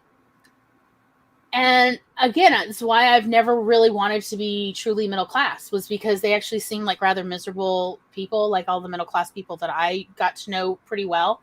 Because believe me, if there was a sleepover, I was totally willing to go. This has gotten me into some trouble before, how I accidentally ended up over at a KKK sleepover once when I was 8. One time was enough, and I did not stay. My dad did come to pick me up late at night. But along with another girl, she just grabbed herself. She saw me head to the door with my sleeping bag, and she grabbed hers, like, where are we going? Yeah. She also was like, oh, this is not where I wanted to be. So, but anyhow, but it's the reason I've never really wanted to be middle class is because they actually seem to be less happy than even working class and even poorer, like truly nearly indigent folks who at least, could be more flexible in their family get-togethers, if that makes any sense, or behaviors, family traditions. And so like what we do every year is before the holiday arrives, we would always discuss, what are we going to do this year? Are we going to do the same thing? Like, so we do discuss, are we going to have Chinese this year? Because that is how we like to, normally in a non-pandemic Christmas, we like to go to the movies and go get Chinese food. Along with, in the morning, well, yes, there is a stocking filled with chocolates and an orange. But like even every year we discuss, are we still going to do the orange? I mean, I like the orange, but sometimes not everybody is like the orange. So like my ex-husband used to not get an orange, he'd get a chocolate orange. I know it says a lot about him. But anyway, I swear I'm not judging. Now, I really am not. It's just more him. But He definitely had a problem with chocolate. Like, damn, that was a lot of chocolate they could eat. yes, yeah, that's fair. But like we'd always discuss, what does everybody want to do? And it's versus it seems like that's sort of the no-no in other families. So this is again why I think having stories of authentic experiences can be useful for people. Because like let's think about those kids, those who are now adults, who grew up in these type of middle class type homes or whatever the home. Let's not say middle class. Let's just say they grew up in a home where traditions were not negotiated or discussed. It was this is how it is, and there's no discussion. There's no room for change. This is how it is. And if they got to read stories of like how our family celebrates holidays, including Thanksgiving, where we negotiate what do we actually want to do for this holiday. You know, like this year I was like, oh, are we going to buy a fried turkey? And Tom said, no, I'm going to smoke it. Okay. Because there's no hard and fast tradition for it. But we had previously talked about, did we want to just buy a Thanksgiving dinner from Cracker Barrel? Right. Of like, the price is pretty good. Do we want to? And it's like, no, I think I've found where I like the sides from, and I'll go make sure we get some from there, and then we'll just make it on the day. But like, let's think about all those kids, all those people who've grown up in families where you don't get to negotiate the details of your holiday experiences. This is what it is, and there's no change whether you like it or not. This is how it is, and it's been this way maybe even since before you were born. And to read stories about other happy, loving families where that is not the case, where there's a different thing, I think that can be interesting. It can even be inspiring. Maybe it would even like give them permission to try a couple things out, because that's how I've been about like stories I've read. I mean, I've definitely gotten some holiday celebrating ideas from my obsession with Little Women when I was younger. Like, oh, it is perfectly acceptable to make your own stocking. So I have crocheted this one I crocheted 2 years ago for Tom. And like, I didn't think anything of making my own stocking because here's this year. That's what I did this year. And tuck the yarns in because I only just found my darning stuff, so I didn't get to tuck them in. But anyhow, it didn't occur to me that you can't do this because I had read it in Little Women that they make their own stockings, that they'll sew or knit their own stockings. So it never occurred to me that you couldn't, and that's because I read it. And that was an authentic story about like Louise Alcott, went on the record in some interview I had read, oh God, so long ago, about that the Christmas scenes in Little Women and even some of the later ones like in Little Men and Joe's Boys were based on various Christmases that she'd had in her life. So that's why I'm saying this is why it's so important for us to actually put in our own life experiences in our stories when it's appropriate, when we can, when we feel comfortable and safe doing it. This is why it matters. So this is my pitch of the why. This is why it matters, is to give other people ideas, also to give other people permission, particularly to give children and adolescents, teenagers, permission to try new things. I forget, like, was it just us before the show, or did we discuss about the line in from Eddie Murphy about the carpet? No, we did discuss it. Okay. About who put their cools out on my Persian rug. That is a very just honest. Oh, how many times have I heard like, how dare you?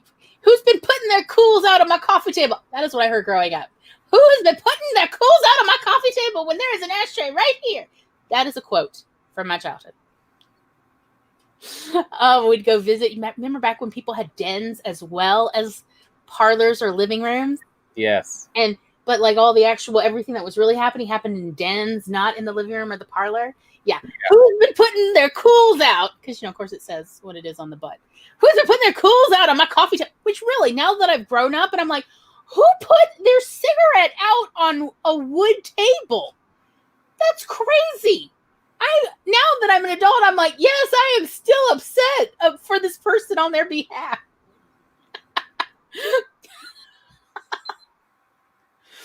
But anyhow, would we like to do another sprint? Yeah, I mean, If you're not into it, we won't do it.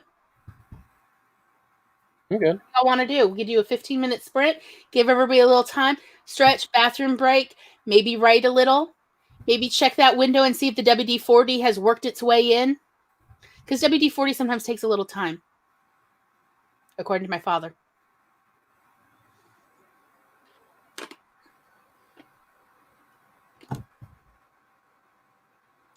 Let's see. I am reading. Let's see. Charlie says, we rebelled this year. We had brisket last night because it is the holidays, damn it, and I wanted brisket. Oh, that sounds fantastic. Oh, I love brisket.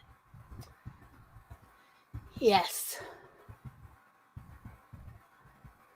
The middle class conundrum is they have too much to be happy with what they have, but not enough to be happy as the neighbor or media persona of choice. You know, it's not as joyful as in the movie. Oh. Well, yeah, it's a movie. It's fiction. It's not real people. But like one of the things I've noticed, in successful families is they all negotiate. Everyone gets one thing. Everyone gets guaranteed one thing they can add in to the celebration to make sure everyone will have at least one thing that they will genuinely be happy during the event at. Yes. And then, if there's more time and space, we'll see about adding anything else other people have ideas about. But essentially, everyone gets something that they know they will enjoy and be happy about. So we can make sure everyone in the family is happy that day. Because that's the whole point, is that we can all be happy together. It doesn't have to be the same thing, though. And that's the trick that a lot of middle class seem to get tricked into, is it doesn't have to be the same thing. That's fine. Exactly. It doesn't have to be the same thing as what we've seen in the movie or in a book, or it doesn't have to be anything we've ever seen. It could be something totally new. But we can all come together and celebrate and be happy that you're happy with something, and then you can come celebrate what I'm going to enjoy. Charlie says middle class strife and these holiday rituals are designed to prevent class solidarity with people that are less fortunate, so the wealthy can be idealized and everyone else knows their role. Again, why? Stop paying attention to those. They're just bad ideas right there. Bad ideas. Right. Anything destructive is automatically removing itself from the list of good things. Okay. So apparently nobody has any opinions about how long to do a sprint. So should we do 10 or none? What do you want? Let's do 10. Come on. Okay. Let's give everyone a little chance. Okay. And then you can catch up on, what everyone's been saying. True. I know. I've been missing a bunch. Okay. So Laura has a vanilla pumpkin one. Pumpkin candle.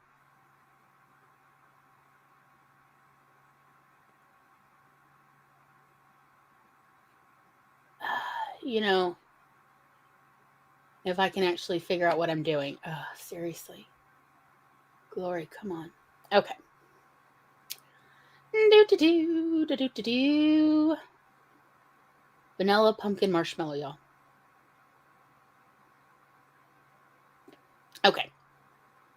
Are we ready? Maybe? So. In 3, 2, 1, sprint.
Beep, beep, beep, beep. Beep, beep, beep, beep. Beep, beep, beep, beep. Okay. How did everybody do? I can tell you how I did was Tom just handed me ham. Hot and fresh. With this lovely glaze we've been working on.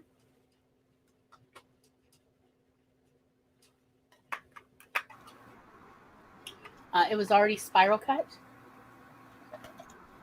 It's so luscious, y'all.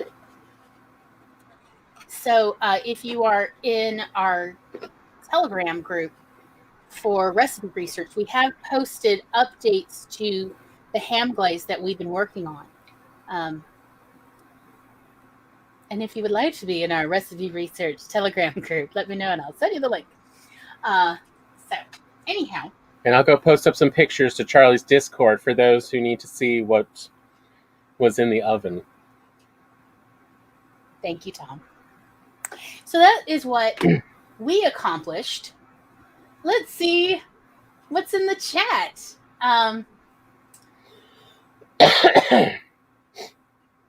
Eva is listening to the Huff and Puff story. It is not out as a book, although since I have found, or I have at one point anyway in the last few months, stumbled across one of the manuscripts that Mom and I worked on, and in it, like, it has Mom's like adorable sketches. She wasn't like a professionally trained pencil artist, shall we say that? So it's just like really just little sketches and stuff according to how I wanted it, because I definitely did not have the hand-eye coordination for it. However, we are trying to find an illustrator, so maybe one day soon. In the meantime, though, when I come across it again, I'm going to type it up, and if anybody is interested in at least beta reading it, please let me know, and I will definitely put you on the list. Let's see. Yes, Maggie is comforted by her baby goat since she does not have any baby guinea pigs to play with.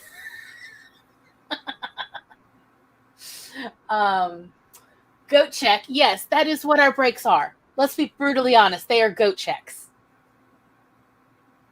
Let's see. Okay, StreamYard just jumped. Oh my goodness, so many. See, we got 118 words. Wonderful. Very, very nice. 10 minutes is awesome.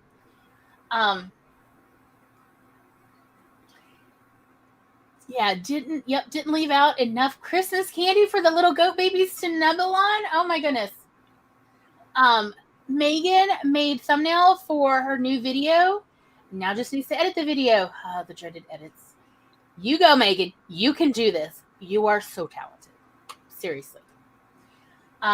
Okay, Eva just finished off the leftovers. That's awesome. I love leftovers. I've heard about some people who absolutely refuse to eat leftovers, and I'm like, why? Those are some of the best parts. But, yeah. To each their own. Some lessons can only be learned the hard way. Throws more candy into the router. You're killing me. Tom, Megan would definitely like you to post pictures of the ham, as well as I think anyone else's pictures. Like, I mean, Maggie, we need to get you on Discord and get it all working for you so you can post goat pictures there too. I mean, yeah. Thank you. I think that, yeah, I wish there was smell-o-vision. It smells so amazing. What we use as one of our main ingredients in it is this spice mix that we get at the Indian grocery called tea masala, which is meant for, Indian style chai, right? So there's ginger, there's cardamom, there's a bit of black pepper in it. Do you remember that? Cinnamon. And there's cinnamon, and it's delicious. It's actually wonderful chai, just saying. But it makes a wonderful base for the glaze, which also has, I think, there's sugar and there's a bit of molasses, right? Yeah. As well as I think we added more ginger. Like I think we added fresh grated ginger, or, I mean, I say fresh, but it came in a jar. So, and it smells like Christmas. It's so lovely. And this ham, really looks so tender and luscious. And yes, luscious is the right word for this. So Tom is Yeah, the pictures are over at Charlie's wonderful. Discord. I'm super proud of my student. I'm sorry, Tom. What'd you say? It's over at Charlie's Discord. The under food. Okay, thank you. Let's see. Okay. The boy's mother abandoned him and his sister at the orphanage in Memphis, claiming that she cannot afford to care for them anymore. Rose, Harley's sister, is already with a family. What will happen? Is this about Harley Quinn? I love Harley Quinn. She's one of my favorites. Yes, no one is professionally trained until they are published. I agree. Mom has passed away, so we're not going to get anything more out of her. But yeah, she used to draw like little people for me, and then little piggy people, and then little moon people. I don't know, it's her thing. So let's see. Oh, here's the rest. Sorry. But they didn't think they could handle taking 2 children, particularly since Harley is so intelligent. Yes, it's about Harley Quinn. I'm absolutely convinced. So yeah, most people don't know Harley Quinn is Jewish. And it's definitely, if you know what that entails, being a Jewish American woman is, excuse me, it jumped again. It definitely does inform how Harley deals with the world, because being a Jewish American woman and intelligent is a dangerous person to be. And other smart people, particularly part-time villains, know that. So, correction, not that one. It's the boy from Iron Man 3. Oh, is his name Harley too? Oh, I'm terrible with names on a good day. Yeah, they're both named, it's both referencing. I've watched Iron Man 3 a bunch, and I don't remember that. And I'm not saying it's not true. I'm just saying, like, I'm terrible with names on a good day. Yeah. Harley from Iron Man 3. Thank you for letting us know. I have not watched Birds of Prey yet. Was it good? It's so cute. It sounds like maybe it might be worth watching. I'll definitely try to. I like Harley Quinn. Especially, like, what was it? Batman and Harley? The animated movie? Yes, y'all. If you haven't seen the animated movie Batman and Harley Quinn, that is my favorite, and I rewatch it a bunch. And they definitely do kind of delve more into, I would not say direct Jewish background, but like there's side stuff. There's like little comments there to like essentially cue people who know, oh, this is essentially something Jews talk about or Jews do, but everyone else will just like, oh, okay, So it's essentially sort of a nod or a tip of the hat to those who knew. And yes, so anyhow, I'm glad that some of y'all have learned that Harley Quinn is Jewish, because I think it's actually an important and informed part. And so for her to go off with the bad guy, oh, let me tell you, that's a big deal. That is actually a big deal even with non-religious Jews. Because again, part of being Jewish is always hanging over your head, is what you are doing good for the Jews? And if what you are doing is bad for the Jews, you are a shanda. You are a walking shame. And it is a big deal. Whether you are religiously Jewish or not, it is like a serious deal. So hence why in Harley Quinn stories, sorry, I know this is a total tangent, in a lot of Harley Quinn's, or in some Harley Quinn stories, you'll see like, oh, she's hanging out with other villains. She's doing her naughty girl thing. She's doing bad stuff. And then there'll be this moment where she goes off and she actually does, well, if you know what a mitzvah is, there's like over 613. 613. Dyslexia gets in my way. She will do a mitzvah. She will do a good deed, a commandment. Because that's what mitzvahs are. They are commandments of good that we're as Jews, we're all supposed to do. Whether you're really religiously Jewish or not, we all know about, or most of us. Some people's families really do keep from them their Judaism, so maybe they don't find out till later. But as far as anybody who spent any time going to the synagogue, you know at least a whole bunch of the mitzvahs, not necessarily all 613, and you can't do all 613 all the time. Some of them are once in a lifetime events that you can only do, like, say, right before your death. So, but nevertheless, like, that's where she kind of veers off for a minute, and she, like, will save a little kid who lost his mom or something like. That's where that comes from, and that's part of her being Jewish, because that was how she was raised. So, and so again, like, it's a nod to those who know, and to everyone else, it just remains a mystery, like her complex character. So again, I got a lot out of the Harley Quinn character for a long time. In fact, I knew some of the artists. I know there's at least 2 artists in the town we live in who have done Harley Quinn covers, like, for DC. Yeah. That we are socially friends with. We're on Facebook with, and I've been to their house parties before. Different people, different men. And it was just always nice to, like, I guess, feel like there's a little bit of representation, because even when there are Jewish women, they're not always represented as intelligent, and there are more than a few intelligent Jewish women. I'm not saying all, but I'm saying that there are some, and we like to have representation. So, like, everybody wants representation. And that brings us back to Own Voices. Thanks for coming on this trip with me. So what shall we talk about, Tom? We've got a little time left. Any of the movies? We did watch several. Okay, so let me look at the list. We did talk about possibly talking about Daddy's Dying, Who's Got the Will. It was started as a play, but it's also a movie that had... What happened to you, Glory? Well, I'm still here. I'm sure Glory will be back shortly. Sorry, hello. Gremlins. It was Gremlins and my thumb. It was the side button on there. Okay, anyway, sorry about that. But I think, it's not Mary Kay play. There's like there's a bunch of, suddenly I can't remember anybody's name. I guess the Gremlins have gotten into my brain too. Del Shores wrote it, and it was originally his play. Yeah, Beau Bridges, Keith Carradine, Beverly D'Angelo. That's who I was trying to think of. There's Tess Harper and Judge Reinhold are in it. There's a bunch of really great actors in it, actually. Yeah.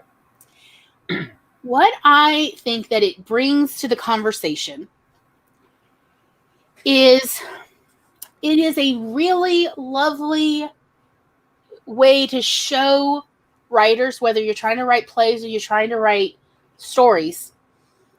You know, you hear the phrase show, don't tell. And that's all fine and good to say that, but how do you actually show instead of tell the reader? And Daddy's Dying, Who's Got the Will really does show off how to do this, at least in one way that I think can be approachable for a lot of people. Most people grew up with a family of some kind, a family of origin of some type. Or they've created their own found family.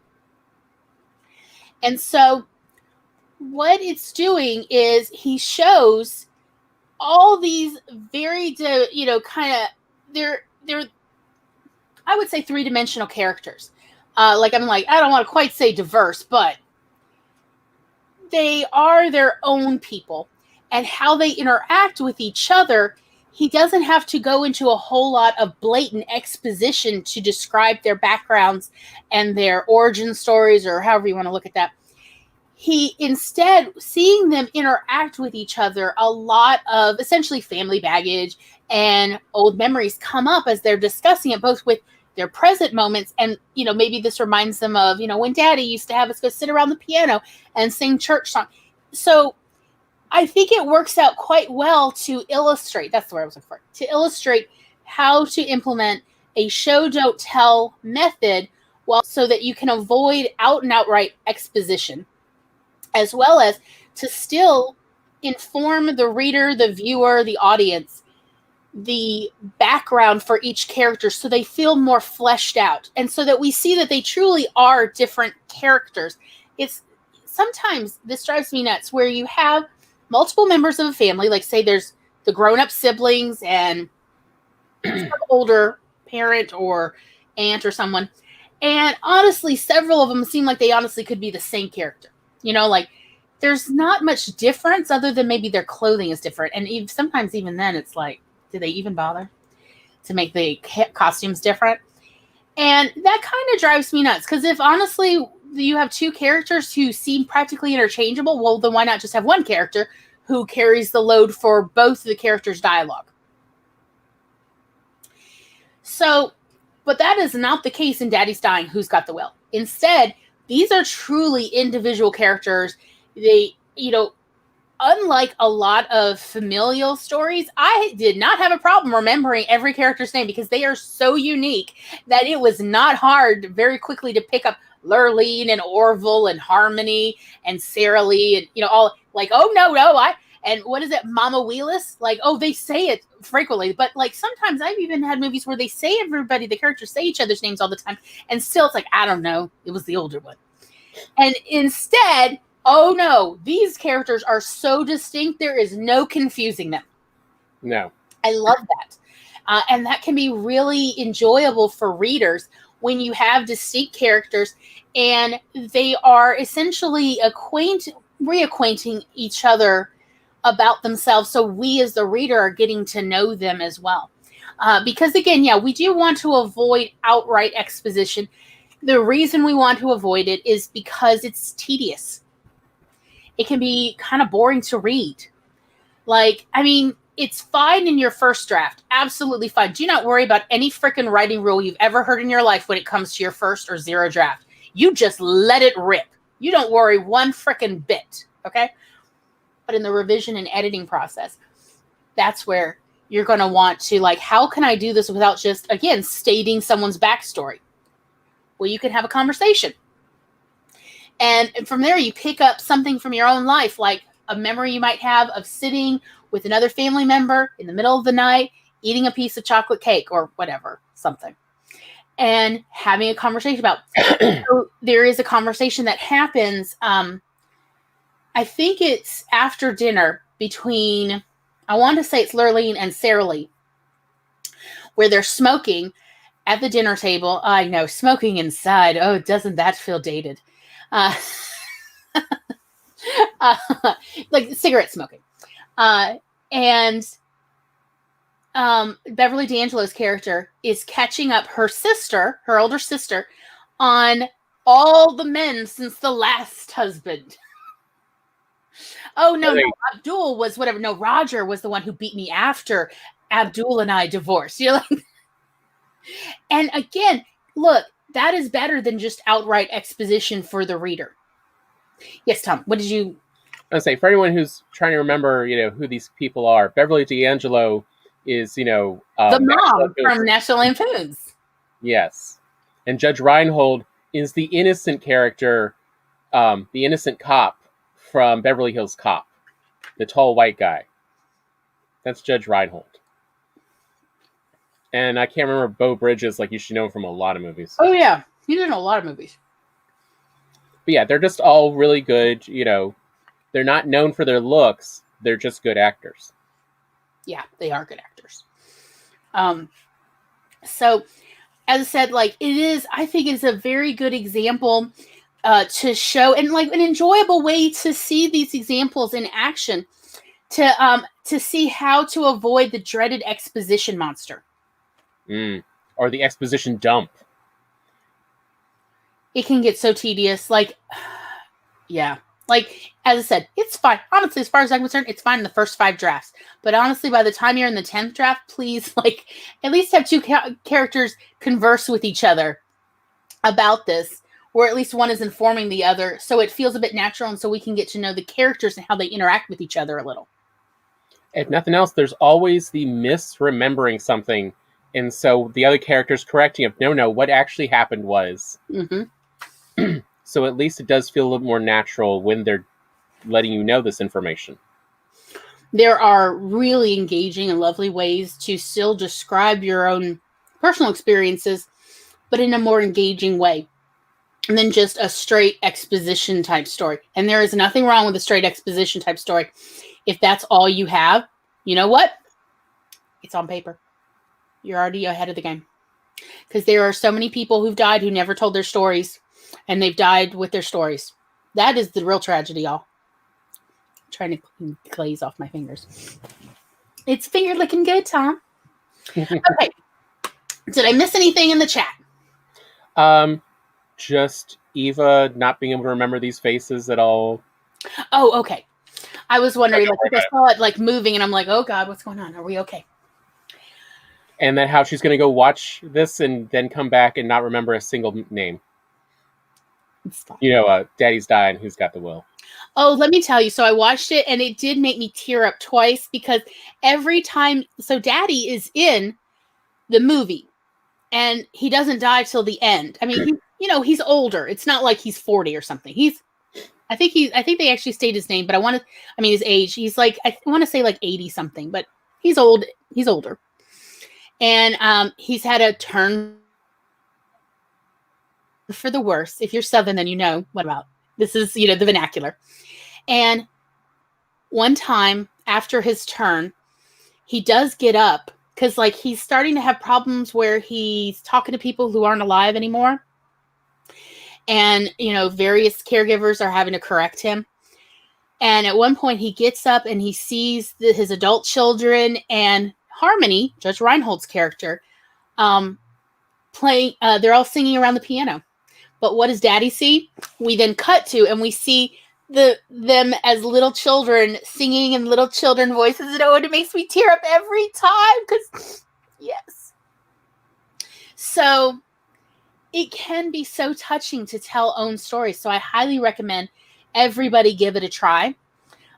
These memoirs, these stories, we just, when I was growing up, it was called Shooting the Shit, where we tell each other funny or sad or joyful or suspenseful stories.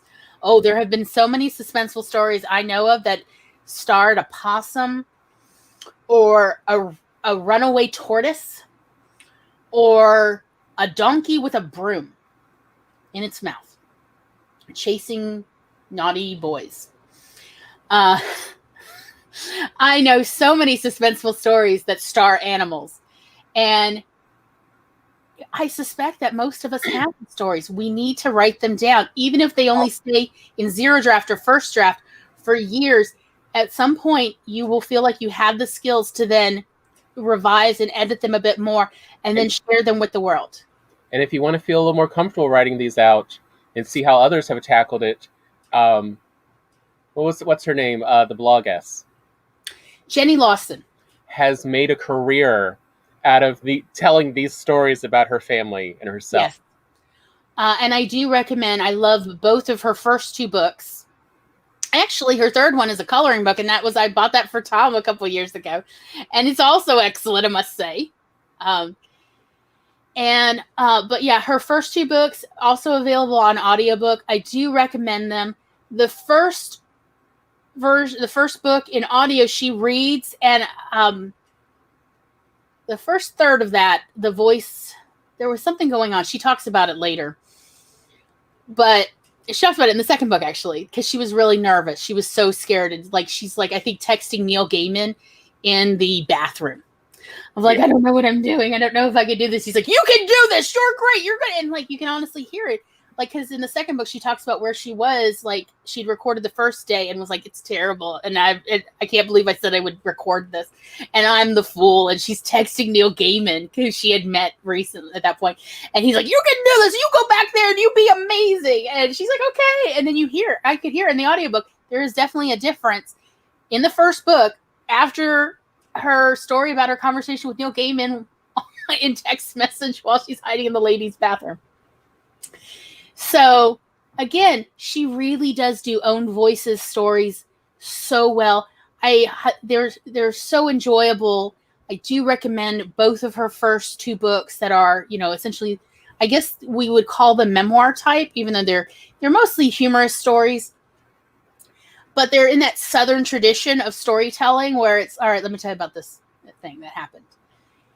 And she does an excellent job of it. And again, she's able to tell the stories without you feeling like it's exposition. And that's all I'm trying to point out about the problems with doing a straight out info dump for exposition. That's all. Because most Southern storytelling, it is a bunch of, I've heard some people call it exposition, like as far as like straight exposition, when we put our little flavor on it, we put our little twist on it. We put ourselves in the storytelling of it as the narrator, as a character, essentially. And then it doesn't feel as tedious to the reader or the listener or the viewer or the audience. So that was one movie I put in the recommendations that... Although really, like, all the movies pretty much Del Shore's, wrote are about, someone's dying or has just died. And all the families come together. Or about to die. Let's be perfectly honest. Sometimes it's who's about to die. Yes. And the, the comedy and drama that is family together. Like, that's what all these stories are. And they're all good. Like, if you like one of them, you'll like all of them. Like, I'm a huge fan of Del Shore's. So, Sordid Lives, the movie, Sordid Lives, the TV series. That's why this is the only movie recommendations where there's a bunch of TV series in there. Is because they were also plays and then they became TV series. A few of them are limited series, however you want to look at that. Yeah. So like Tipping the Velvet as well was a book and then became a TV series, but now they've made it into a play. So I'm like, here, you can at least watch the TV series. But yeah, Del Shore's My Sordid Life. He even did his own one-man play version, not of My Sordid Life, but he called it My Sordid Life. But it's essentially sort of like a behind the scenes, as well as his own personal life, as his journey of coming to terms with being queer. And growing up Southern Baptist in Texas, he had been trying to not be gay for a very long time, his whole life. And at a certain point, and he had 2 daughters by the time he was like, Mama, I'm just going to have to, and again, how to tell these stories. Like, it's so great to get inspiration from other people telling their personal journey stories. It can even kind of give us like a flavor for the bones of how to tell it. So, coming to terms with anything about self-identity. Before I've been like, I don't know how to tell the story because I haven't really come across many others. And Del Shore's definitely does explore this of how do you tell people you love who, when you are worried about their denial or they won't accept you, when you've already come to terms with your own self-identity and now you need to tell them and you're worried about being cast out or denied or fill in the blank. And he definitely has explored this with a lot of characters in different perspectives, different ways. And he does seem to endeavor to tell it authentic. And now in his one-man play, he does actually talk about the behind the scenes of like whose story this coming out story was, or who's, this. So that's actually, I think, kind of interesting because not just getting just the story, but then to see how did it actually play out in real life for somebody. So he also has another one-man play, I want to say is on Amazon Prime, called, what is it? 6 Characters? In Search of a Author? Yes. I want to say it's that. Yeah. And that's, again, behind the scenes, a lot about My Sordid Lives, the movie and the TV show. What's her name who played Blanche Devereaux is in both of those shows. Delta Burke? No, Delta Burke is in the movie. But no, what's her name? Rue McClanahan. Yeah. She's in both of them. She has since passed away. And she does an amazing job as his mama. Mm-hmm. So I really wanted to introduce y'all to Del Shore's. I think My Sordid Wedding is on Hulu. And again, not sponsored by anybody. But like, I would encourage you all, if you have an opportunity, to watch these and to let me know if anything has been inspiring or what you've gotten out of it. Another one that I definitely wanted to mention is Angels in America. So, again, it's about the queer side. And it is about the AIDS pandemic, AIDS crisis. I've heard it called different things.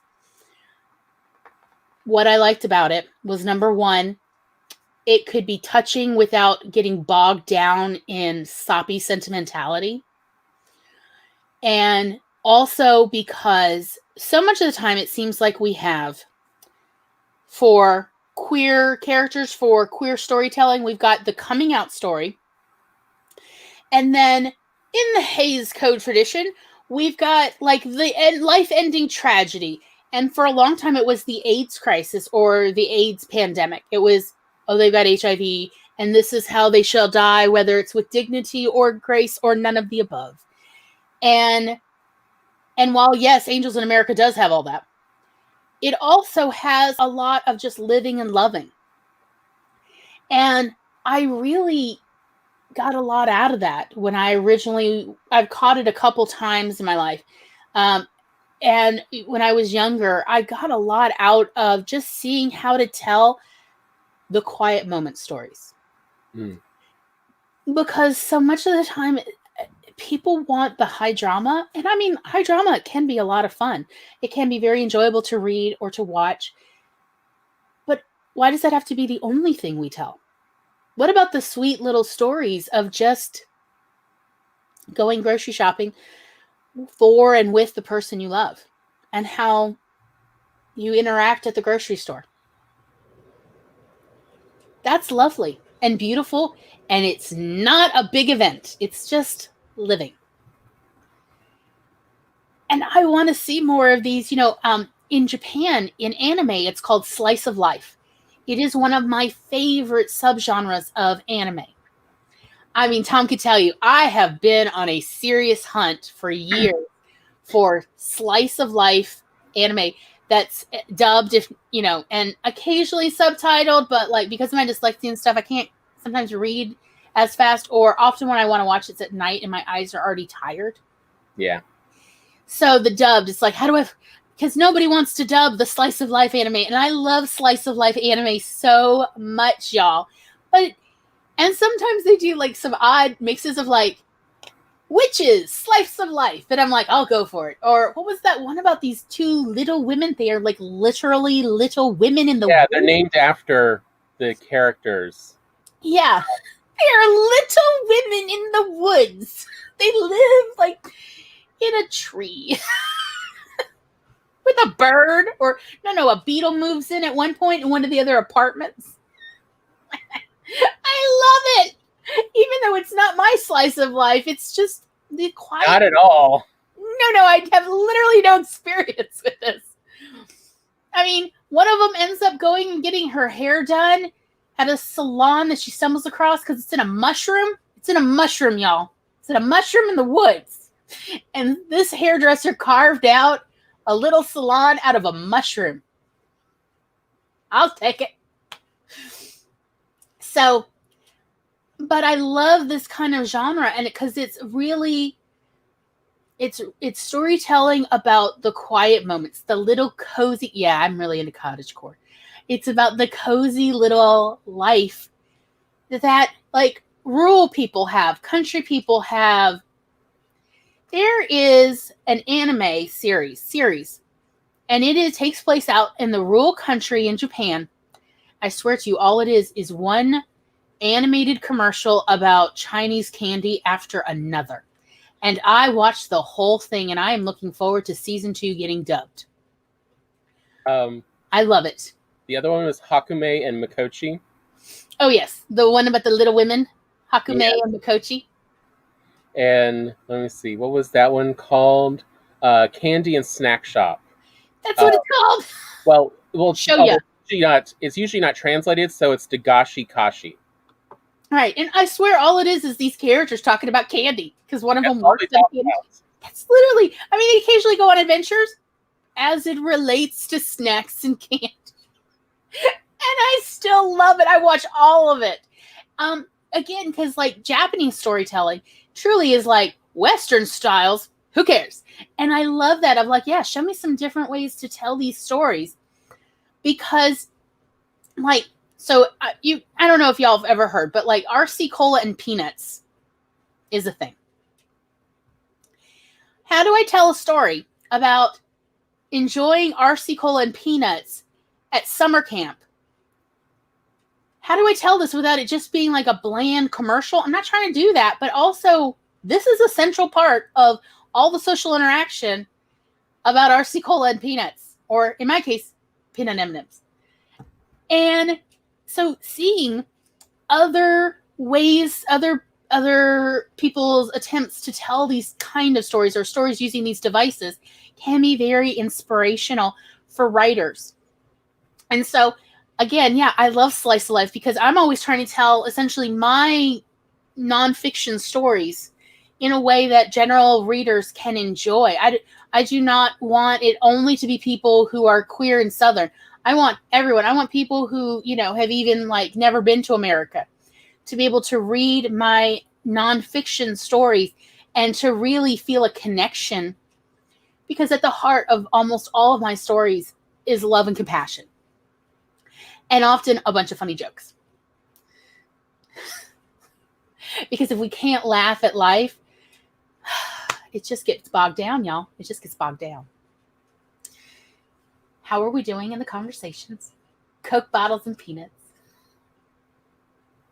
Who doesn't love talking about? I love talking about Southern food, y'all. Oh, yeah. I mean, moon pies, you got to microwave them. That's when they're real best. Let's see. Yeah, reality TV tends to only show the high drama moments, but life isn't that much high drama. Well, I mean, for some people I've known, actually, it kind of is, but I've gone to therapy to deal with those kind of people. I've literally gone to therapy because it's called a crisis cycle, and how to break those crises. I've literally gone to therapy to learn how to break those crisis cycles because that's what I knew.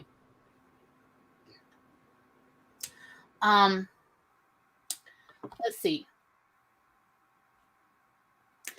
Charlie says, this is what I've been playing around with my fantasy and sci-fi. I can't wait to see how people react to it. I think they're going to love it. I can't wait to read it myself. Yes, some of the drama is staged, and many reality stars have admitted this. Yes, it's not really, what was the word? Like actual reality. It's like what is it? Mockumentary? Mockumentary and docudrama. Right. It's like a mockudrama. Yeah, they come up with all of it. They tell them what they're supposed to really be acting out. They only hire people with conflicting personalities because the first 2 years they did reality TV in the 90s, people got bored because there really wasn't that much going on. That was, they don't talk about how, what's it called? The Real World almost got canceled after the first year because there wasn't that much. But once they decided, you know what, screw this, let's hire some psychologists to tell us what personalities don't get along, and we're just going to get those people. Mm-hmm. And they started doing that. And then it was about 8 years later, they started actually writing up, here's the semi-script that you're going to act out. Then people started paying attention. But reality TV is not really reality. It's never been really reality. Real reality is boring. It's small moments strewn out over a long time. People aren't that interested in following along to that. They want to know which is why, like, some writers, why we talk about some authors are really in need of an editor because the book is so long, and it's like, we don't need to know all this. We need to know the high points that changed their direction in life. That's what a story is. It's, it's life shortened down to just the key points. Mm-hmm. But yeah, whenever I hear reality TV and people actually think that's what's going on, like, it's hard not to laugh. What was it famously, that one on TLC about, what was it, House Hunters? The only way you can get on House Hunters is you have to already, and this has been, they've got like 120 seasons. Seasons, you mean episodes? No, seasons. They have 4 to 5 seasons per year. Before you can get on the show for House Hunters, you have to actually already be closing on a house. You have to be an escrow. Yeah. Then they're essentially reenacting showing two other houses that no, they're not going to get, which is why they always act a little weird, even though one house will usually be what they're really looking for. Mm-hmm. And why it never seems like, why did they go with this house? And it's because it's a house they literally already bought. Mm-hmm. And that's what House Hunters has always been doing. It's not reality television. It's not actually it's, it just looks and sounds good.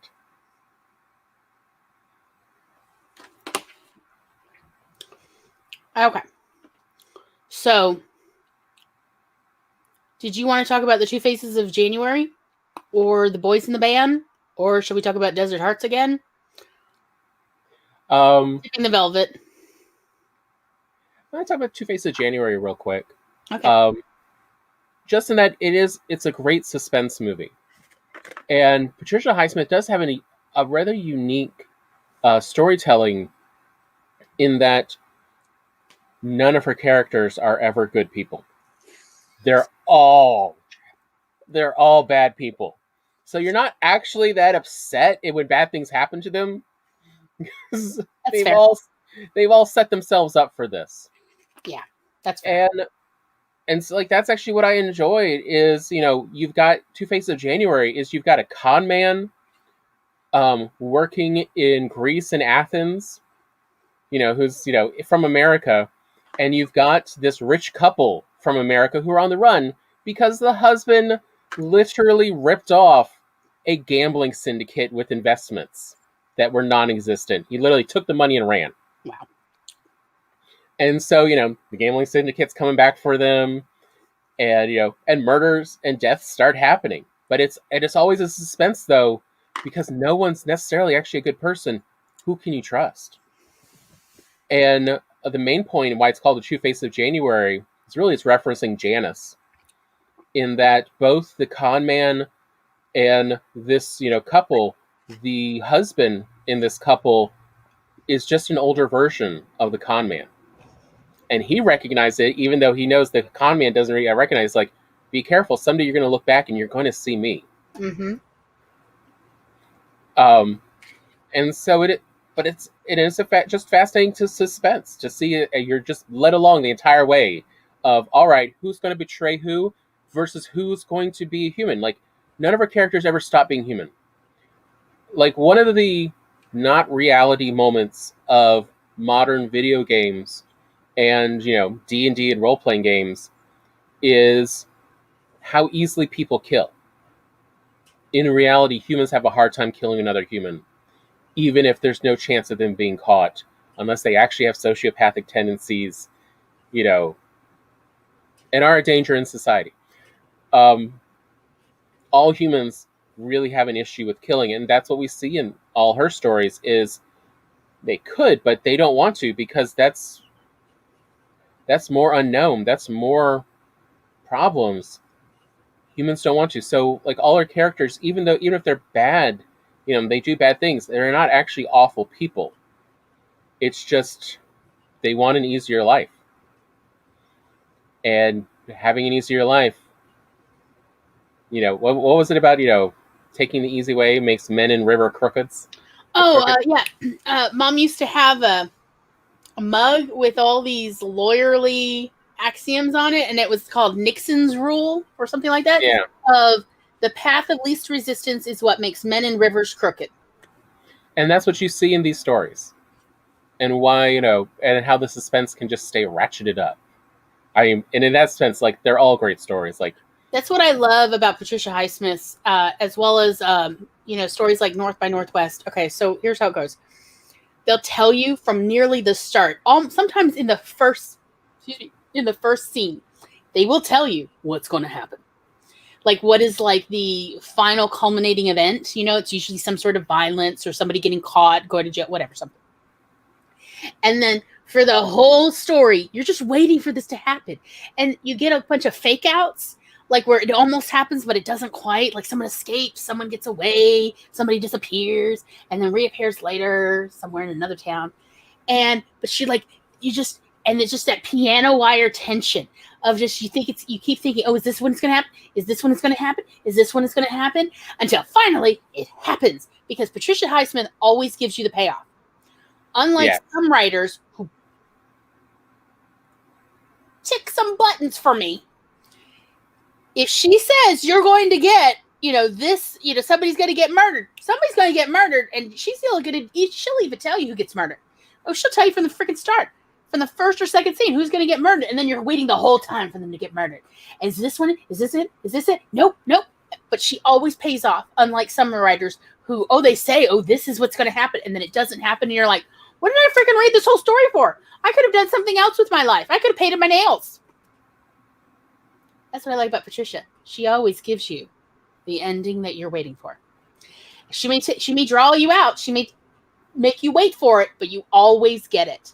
And I appreciate that. I appreciate that about her. Because some suspense writers don't quite do it right, but Patricia, she is a study in how to do it well.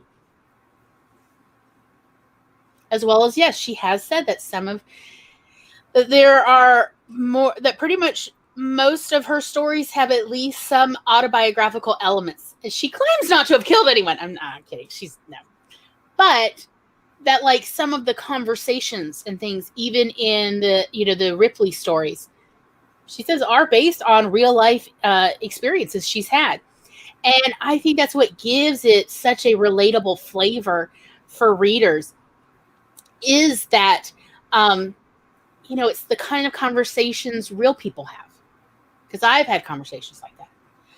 Now, that said, we were talking about other types of OwnVoices. So when I was a teenager, my mother gave me this book called Confessions of a Failed Southern Debutante. And it takes place at Ole Miss. At the time, we were living up in Oxford, Mississippi, where Ole Miss is. And it took I think the story actually takes place in the late 50s. And it's based on the author's experience as a grad student at Ole Miss. I think she may have been from Baltimore, Charlie. And this is back when, I guess all the women were required to live on campus in dorms, even the grad students. Yep. At least for the first year or something. She goes into this. And so I read it, and Mom was like, what do you think? Because my mother was trying to get me to read a variety of stories. She was trying to help me with my writing. And I said to her, because I think it was like 16, 17. I was a bit older. I said about I don't know if you call it sex scenes or the lack of sex scenes, because I don't know how the writer termed herself. Like, did she consider herself bisexual or pansexual or lesbian, whatever? Essentially, she was in that place where she was definitely trying to figure out her identity and what she wanted and what she felt like she could function in society as, And it was definitely much more dangerous at Ole Miss in the Deep South, playing fast and loose with one's sexuality when it's not heterosexual. And I said, I told Mom, I was like, I question whether she really is or was a lesbian at any point. Because that was how the author had termed it, was like her, she wanted to try out being a lesbian, was how she put it, I think. And Mom said, oh, really? Why is that? Why do you think it's not real? And I'm like, well, what happens is they go and they make out on the couch, and then they wake up the next morning. And that's not how it happens. And she's like, really? How does it happen? I'm like, I'm just saying, I think I've had more experience than the author in kissing women. And my mother's like, oh, really? And my mother read it. She went back. She's like, find me the section that you're talking about. And she reread it.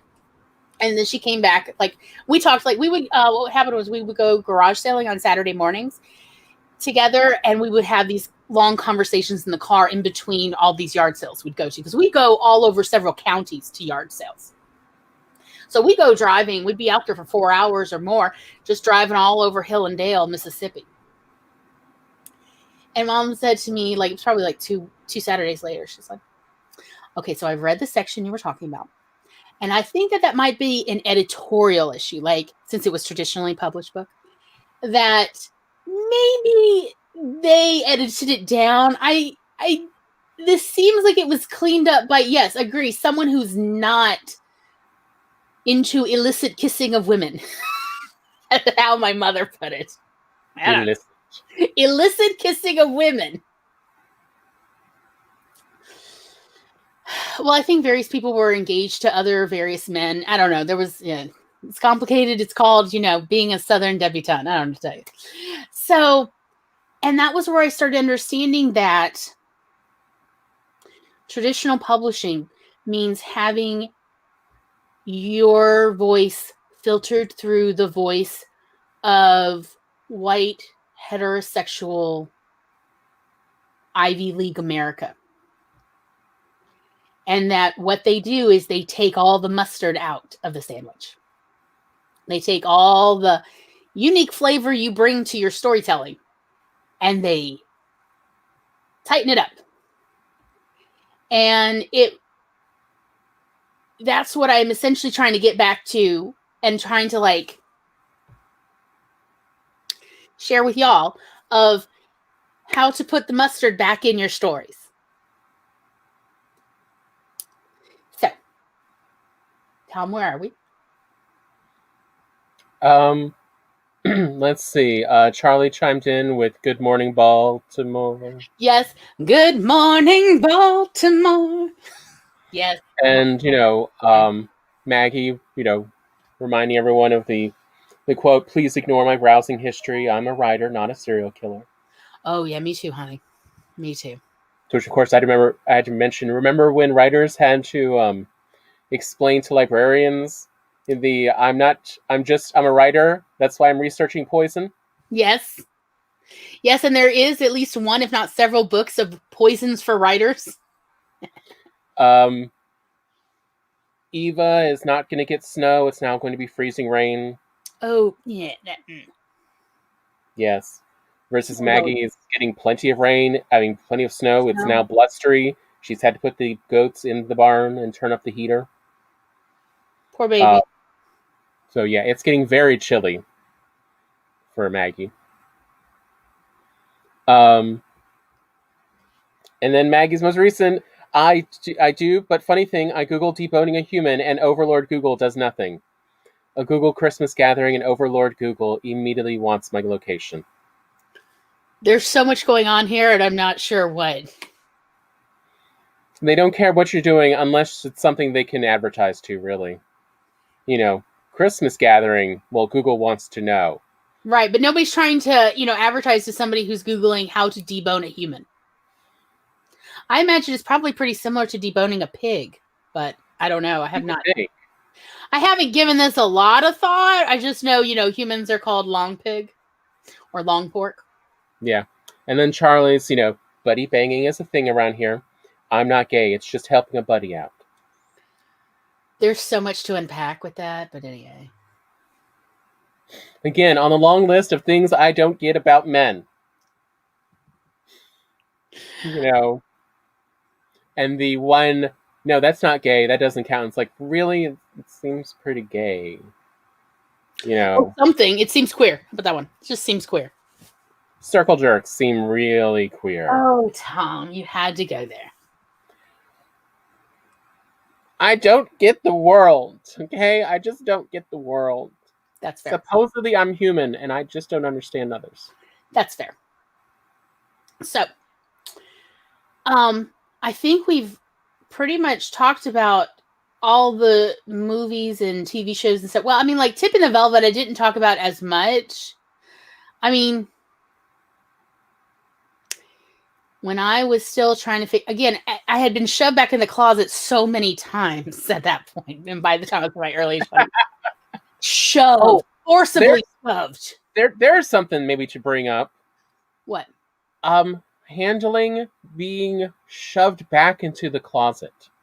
I can't tell you how many people have told me kissing girls doesn't count. It doesn't make you gay or homosexual or lesbian or whatever. Kissing girls doesn't count as long as that you like kissing boys or kissing men as well. And what was the comment about? Was it Janelle Monáe may have just outed that she's non-binary, and she literally posts. I think it was hashtag I am non-binary, and people were like, maybe has she come out as non-binary? Maybe, maybe not. Like, really? Maybe not? Despite the hashtag? Yeah, like, it's not just me and not just my experience, and I don't think it's just a Southern experience to be shoved back in the closet so often. But when I was in my early 20s, I came across, I think maybe it was Bravo playing Tip in the Velvet was a TV series from the early 2000s. Or maybe it might have been AMC. I don't remember anymore. Like, it's literally was a totally different decade, y'all. But I caught, they were doing like a back-to-back 2 episodes because I thought it was a movie, but and then after the second episode, I was like, I think that this is a TV show or a TV series. And I had TiVo at the time, so I was able to program it to go catch all the episodes so I could binge it together. Oh, and boy, did I. But it really did help me along my pathway of figuring out that what my sexual identity was, despite people constantly gaslighting me about my own sexual self-identity. And partly because that literally happens in the TV series as it does in the book. And the book is semi-autobiographical. Sarah Waters has said so. It was based on, a time period in her early 20s. The early 20s for women. Glorious. There's a lot of kissing sometimes. So, it was seeing someone else. And also, like, all I saw was the historical drama. That's why I started watching it. Was like, oh, women in evening ball gowns in the late 1800s. Hello, how do I sign up for this? Yes. And so that was why I watched it, because it was literally, I think, the scene that they used for the cover of the series, where it's the 2 women in these beautiful evening dress gowns. Maybe one of them wearing satin, maybe one of them's wearing velvet. I don't remember anymore. And they're sitting in a theater box, and one is holding her hand is on the other's hand, and she's leaning in. And that's, I think, about the scene that I came in on, and I was like, yeah, let's go on. And because it really did resonate with me. But had that not, I don't know, it might have actually taken me a lot longer to figure out my own sexual self-identity if I didn't have these stories. So again, that is why I just want to stress again, like an old drum. Let me beat it one more time, y'all. There is so much room at the table for Own Voices that, yes, there is room for white, heterosexual, cisgendered men. There is room for everyone here. Please start, if you're not already, please start putting in more of your own experiences in your stories. It doesn't have to be entirely autobiographical. It can be what everybody goes semi-autobiographical, which is the Southern tradition. We base everything on real events, and then we call it fiction, and we don't blink when we do that. We just, no, it's fiction. I swear I'm really a genius. So, because other readers need that, because we're all on journeys trying to figure out who we are, and then how to figure out how to be comfortable with who we are. So even if you're like, but I don't know who I am yet, put that in there. Literally put it in. I cannot stress this enough. Put in your search for yourself, or your search or coming to terms with someone else you love, because all of these experiences are going to help other readers as they journey forward. And that is why I say that what the world needs now is more own voice stories. That's what we need to make this world better. There's so few, really, that is my big issue with traditional publishing. It's this, I hate to use, these jingo words like elitist and Ivy League, but there's a certain truth there, because the more I researched it, I would read like stories, books, like I'm like, oh, I have similar stories to this. Maybe I could get published. And then the more I investigate that author, I find out, how did she get published? She literally was in the same social circles with the editor and the publisher's best friend. They do not normally publish these kind of stories or these kind of books. Yeah. That there is no place for these stories in the traditional publishing world. But you know where there is? The internet, ebooks, publishing collectives. There is a place for us. The gatekeepers don't have their control anymore. We have ways to get to our readers. And what's more, we even have ways that our readers can financially assist us so that we can still keep focusing on generating these stories. Because again, no author can write enough to keep even a single reader busy all year. No author can. Something else, real quick though, about Own Voices that I do see getting confused sometimes. People are just looking for authenticity. They're looking for, something that's real that they can learn from. It doesn't mean though that it has to take place in our reality. You can write high fantasy with your own voice, with conversations you've had. You were talking with me earlier this week about, or maybe you were talking with Charlie, I can't remember now, about Dickinson and how, they've changed the conversation style to a more modern style. Yes. And that, but this is just the nature of the beast, because all stories are published for the current readers. They are not published for the people when it took place in the past. It is not made for future. It is made for people now. And so by that nature, the stories and the conversation styles are for those people so that they can understand. And there's nothing wrong with that. But they just want to hear real stories and real conversations and stuff that happens. So, talk with your friends and write down little ideas and stuff and add it to your story. Exactly. Yeah, that historical fiction as a historical artifact is true fiction. It's not real. That all historical fiction written is really for the audience of that time period that it's being written in, not the time period it's supposed to take place in, or for future readers. It's very much specific to the age in which it is written. No matter the setting. The setting is essentially the fictional part.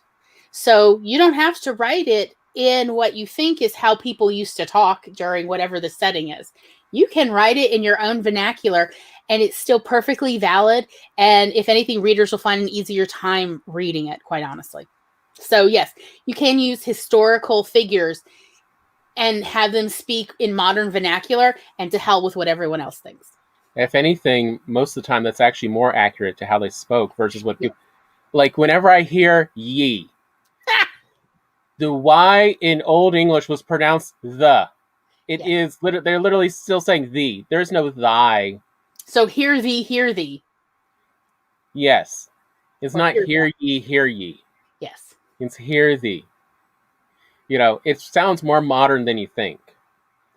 But we've made flowery language to make it different. That is what they've done in the past, is to make it seem different versus, no, humans don't change that much. If anything, the nuclear family is a weird construct of this very recent short time. Mm-hmm. Sexuality being only hetero is actually a relatively recent invention as well. We find, you see that in large societies, you start to see more hetero requirements. Depends on how afraid they are of there not being enough children. Or at least children of the right background. Oh, you're right. The right background. It's never that there's not enough children. Oh, there are always enough children when it comes to human beings. Yeah. But it's that there's not enough children of the right background. Here, how about we give a quick little bit about our background? Go ahead. Go right ahead. I don't know where you're going. So, we come... So among the many groups are the German Van and von Finks. Oh, yeah. Which, all right, real quick, the usage of these does reverse when you go across the border. To the Netherlands. To the Netherlands. So this is just for Germany, for where they were. But the difference between the Van and the Vons was it your Catholic wife's family or your Jewish wife's family? Yeah, it wasn't cheating and it wasn't polygamy or bigamy or whatever. As long as your wives were of different religions. Yes. In Germany, anyway. Apparently, So- most of the Catholic world, in fact. Yeah. Something else not spoken about. Nobody talks about this. But yeah.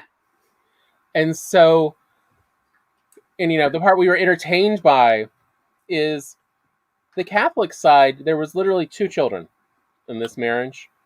And in the same time period, what was it? Like 11 children from the Jewish 17. side?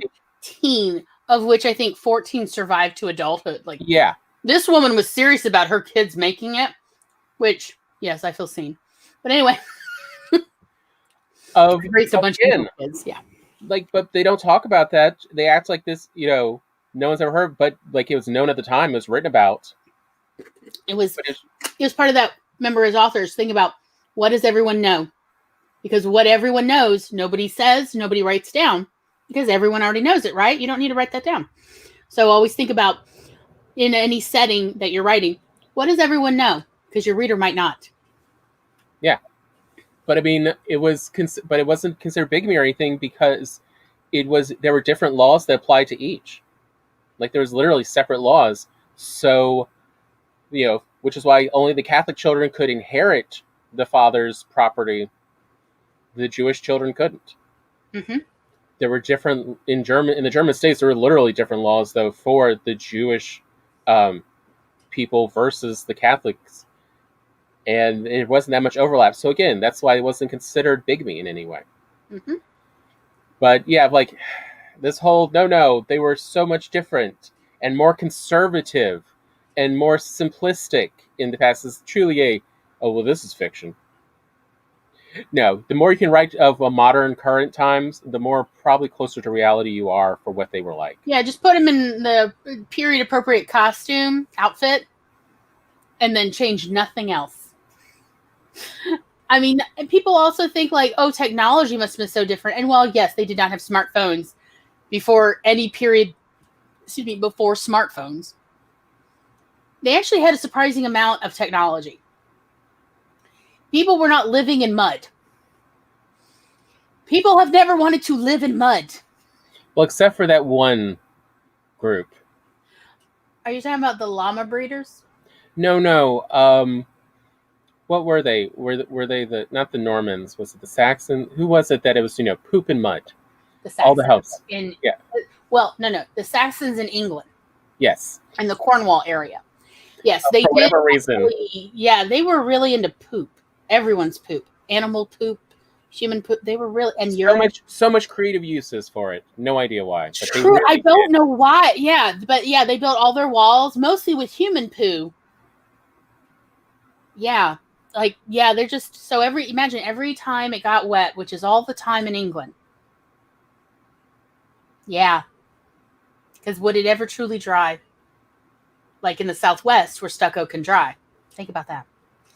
I mean, what? The smell. But yeah, I don't know that it's necessarily accurate for German Saxony, but England, Saxons in England, this is, for a couple hundred years. Yeah. This is how their homes were built. Enjoy Horrible Histories. It's a great show. The one with the humans, not the animated one. That's crap. You may enjoy Maggie's little quick chat about... Was it the widower part? Yeah, and even, the Someday We Need to Talk About. The couple appearance incongruity. How people, readers, viewers want couples to look similar or be in the same class of appearance, beauty, lack of to be a believable couple. So you mean like 2 middle-class people getting together? Or just 2 white people or 2 straight people? You can't have a straight woman and a bisexual man. You can't have a pansexual woman and a heterosexual man, whatever. You mean that? Yeah. Yeah, they want people to match, like little salt and pepper shakers. Rather than... People are diverse and complicated, and, quite honestly, I find that a lot of people like a little strange. And not just occasionally on the side. They want a little strange every day at home, next to them in the bed. And they want, the same strange all the time.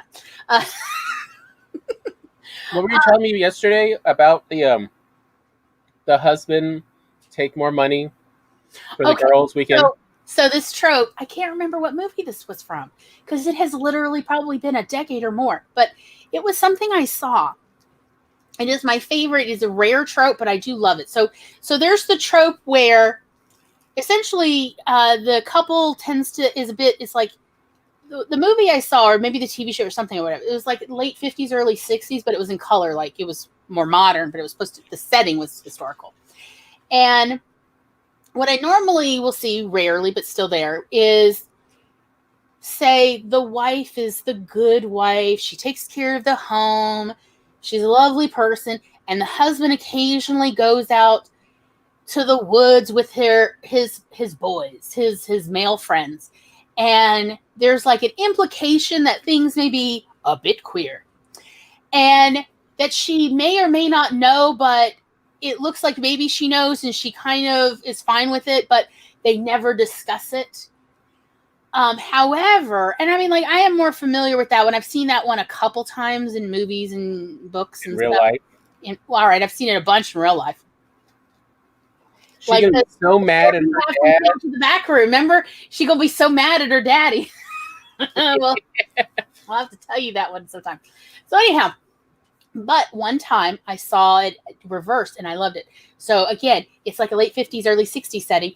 The wife has kids, but she's going to go away for the weekend, like fishing in a cabin with her girlfriend, like her girlfriend. You know what I'm saying? I mean, they're adults, but the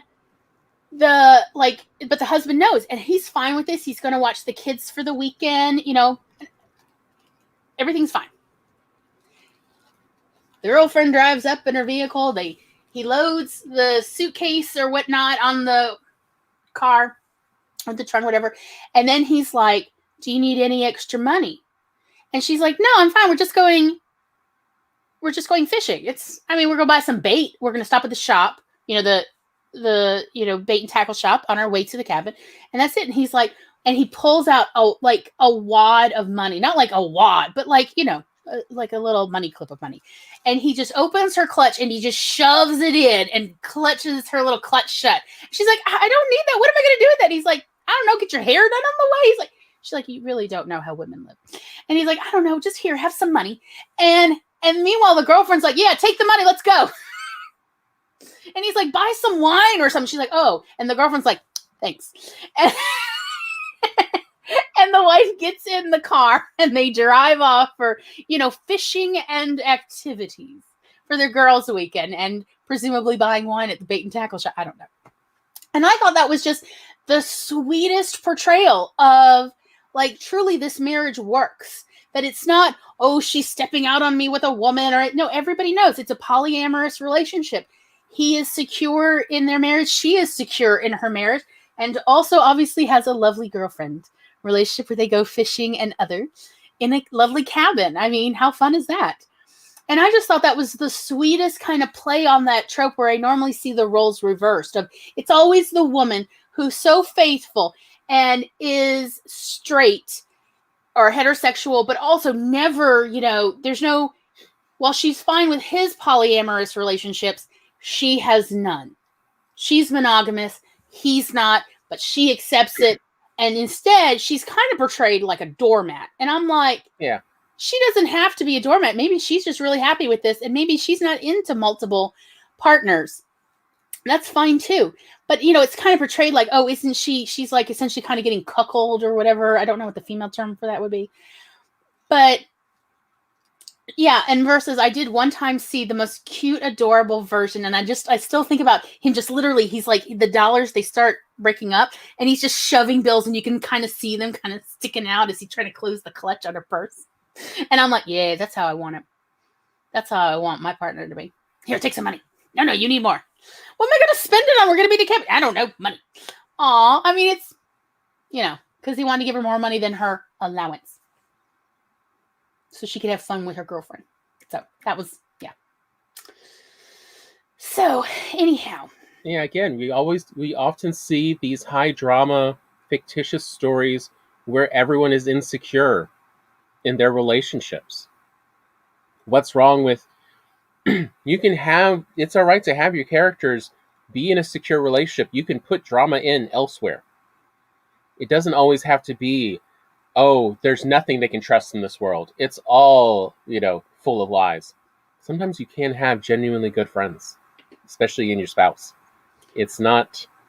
Yeah, not all marriages are terrible, ugly, destructive relationships. Not all. There are plenty that are not. Even where the people seem to be kind of not exactly identically matched. People can just accept each other for who they are and not need to change them at all, or not feel any desire to change their partner. They can just, this is how he or she or they are, and that's fine. And we can portray that in stories and it still feel authentic to our readers. Maggie did say mixed families were so common because mortality rates were so high. And that is true.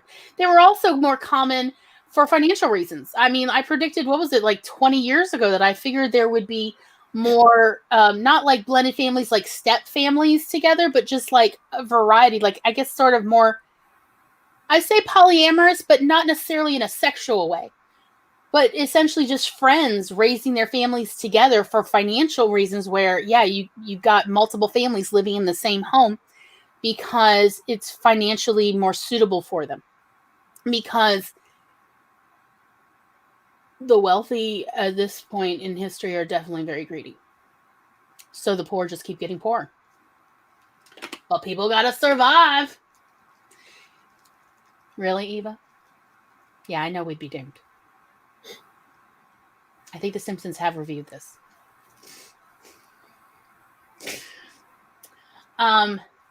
Let's see, where are we? Anything I missed? A lot of descriptions about like just how matched people really want their couples to be in every single way, or else people do not feel comfortable that they're a real couple. It makes me uncomfortable that so many people keep trying to match you and me in real life. And I'm like, we're siblings. No, gross. No. So many reasons no. Like, not just because we are. Now, having said that, we do occasionally have similar taste in people. Oh, well, yeah, that's true. So, it's not exactly competition, but... Let's see. Maggie had a good one about insecurity comes when we're surrounded by adults who make choices we can't control. And I don't think it's necessarily that we can't control, but that we know can't make a good choice. We have to live with the result of people with bad choices. That makes us feel insecure. I believe the last 4 years has shown that, of why we feel insecure, because there's a lot of people with bad ideas. Ellie says, my marriage is amazing. We are different, so different in so many ways. We always support each other, and that is what a real relationship is. I agree. Yes. So are we at about that place? Are we about ready to wrap up? I think so. Do you have anything, final thoughts? I feel like I've gotten all of mine out. I feel hurt. I do. I don't know if I feel comprehended, but I definitely feel heard.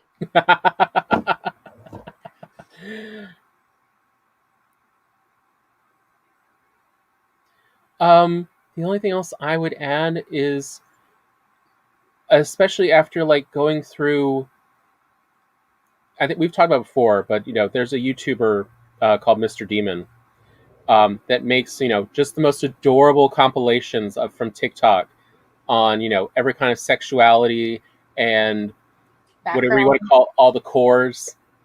Well, some of them, like, I don't think that they have delved into Plant Mom. True, but I mean, like, they've gone, but I mean, like, all the different cottage core, Wiccan core, Goblin core. Yeah, all of those, and one of the things, seeing those people, talk about themselves, is you see the many different ways people have relationships with others. And I kind of look forward to this becoming more normalized, that it's not just this one single kind of cis hetero relationship, and anything else is just this sort of friendship at a distance. Or mismatch, like, oh, they're not gonna, they won't last because they're not similar enough. versus seeing there's so many different things we are for each other. It's not just one thing. And so better senses of the diversity of friendships and relationships. I kind of look forward to seeing more of those in the varieties. Let alone once you bring in whatever is the regular, and then Demi and A, romantic and sexuals, the true further dynamics you bring into relationships when you accept those are also valid and normal and exist across the board. Of relationships simply are what they are, which is a relationship, and they're unique to everyone. And it's not good to just automatically judge since you don't see them all matching up exactly that means this won't work. What they really found in marriage research psychology is the marriages that last are ones where they both enjoy the same things, but not necessarily where they have the same problems. It's always better if one compensates for the other where their problems are. Then they feel more secure. But, I look forward to just seeing more variety, and that variety is okay to portray. Versus we saw in the, classic, traditionally published groups of if it wasn't a main societal norm, they didn't really want to touch it. They were afraid to. They were afraid they were going to get more trouble just for even mentioning that there was an alternative choice. Agreed. So, that's what I look forward to.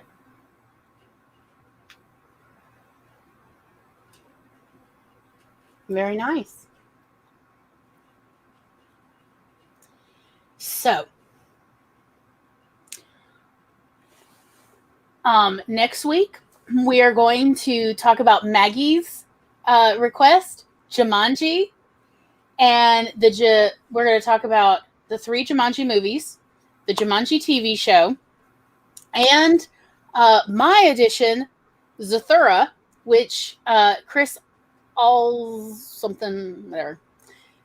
which the original children's book author said not only takes place in the same world, it literally apparently takes place down the road in the same. It's the same street, the same neighborhood. It's like literally they're a couple houses down. So Zathura, and Tom's edition is the Rundown with The Rock.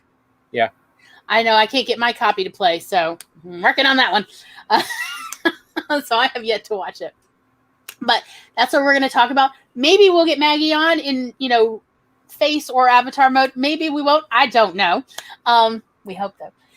But nevertheless, and if anybody else would like to join us, of course, we would love to have friends on the show. So please let us know. Always, because we're not good at cues. So you going, well, I might, it's like, I can't work with might. I need yes or no. I'm so sorry that it's my failing. I need, yes, Glory, let me know. Send me the link. Thank you. So we will be doing that next Monday.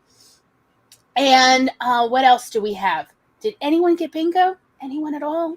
Nobody? Nope, not that song. No. Okay.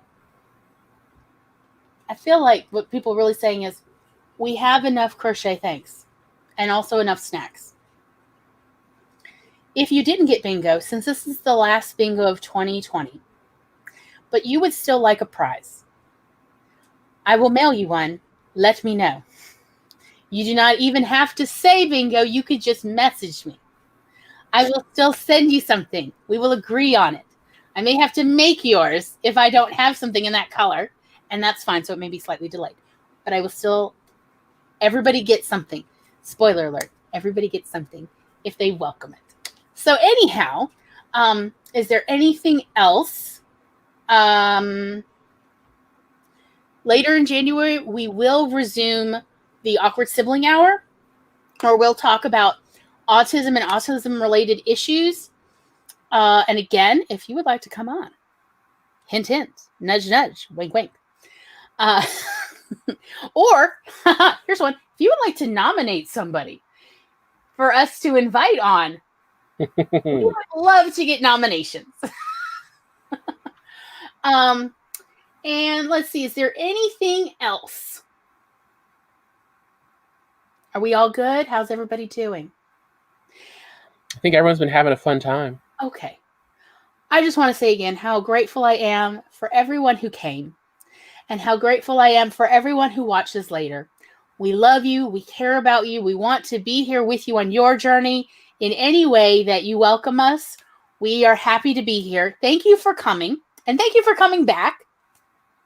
And if we ever may be of service, we would absolutely treasure the honor of being able to be of service. So let us know. Thank you for coming. Bye-bye.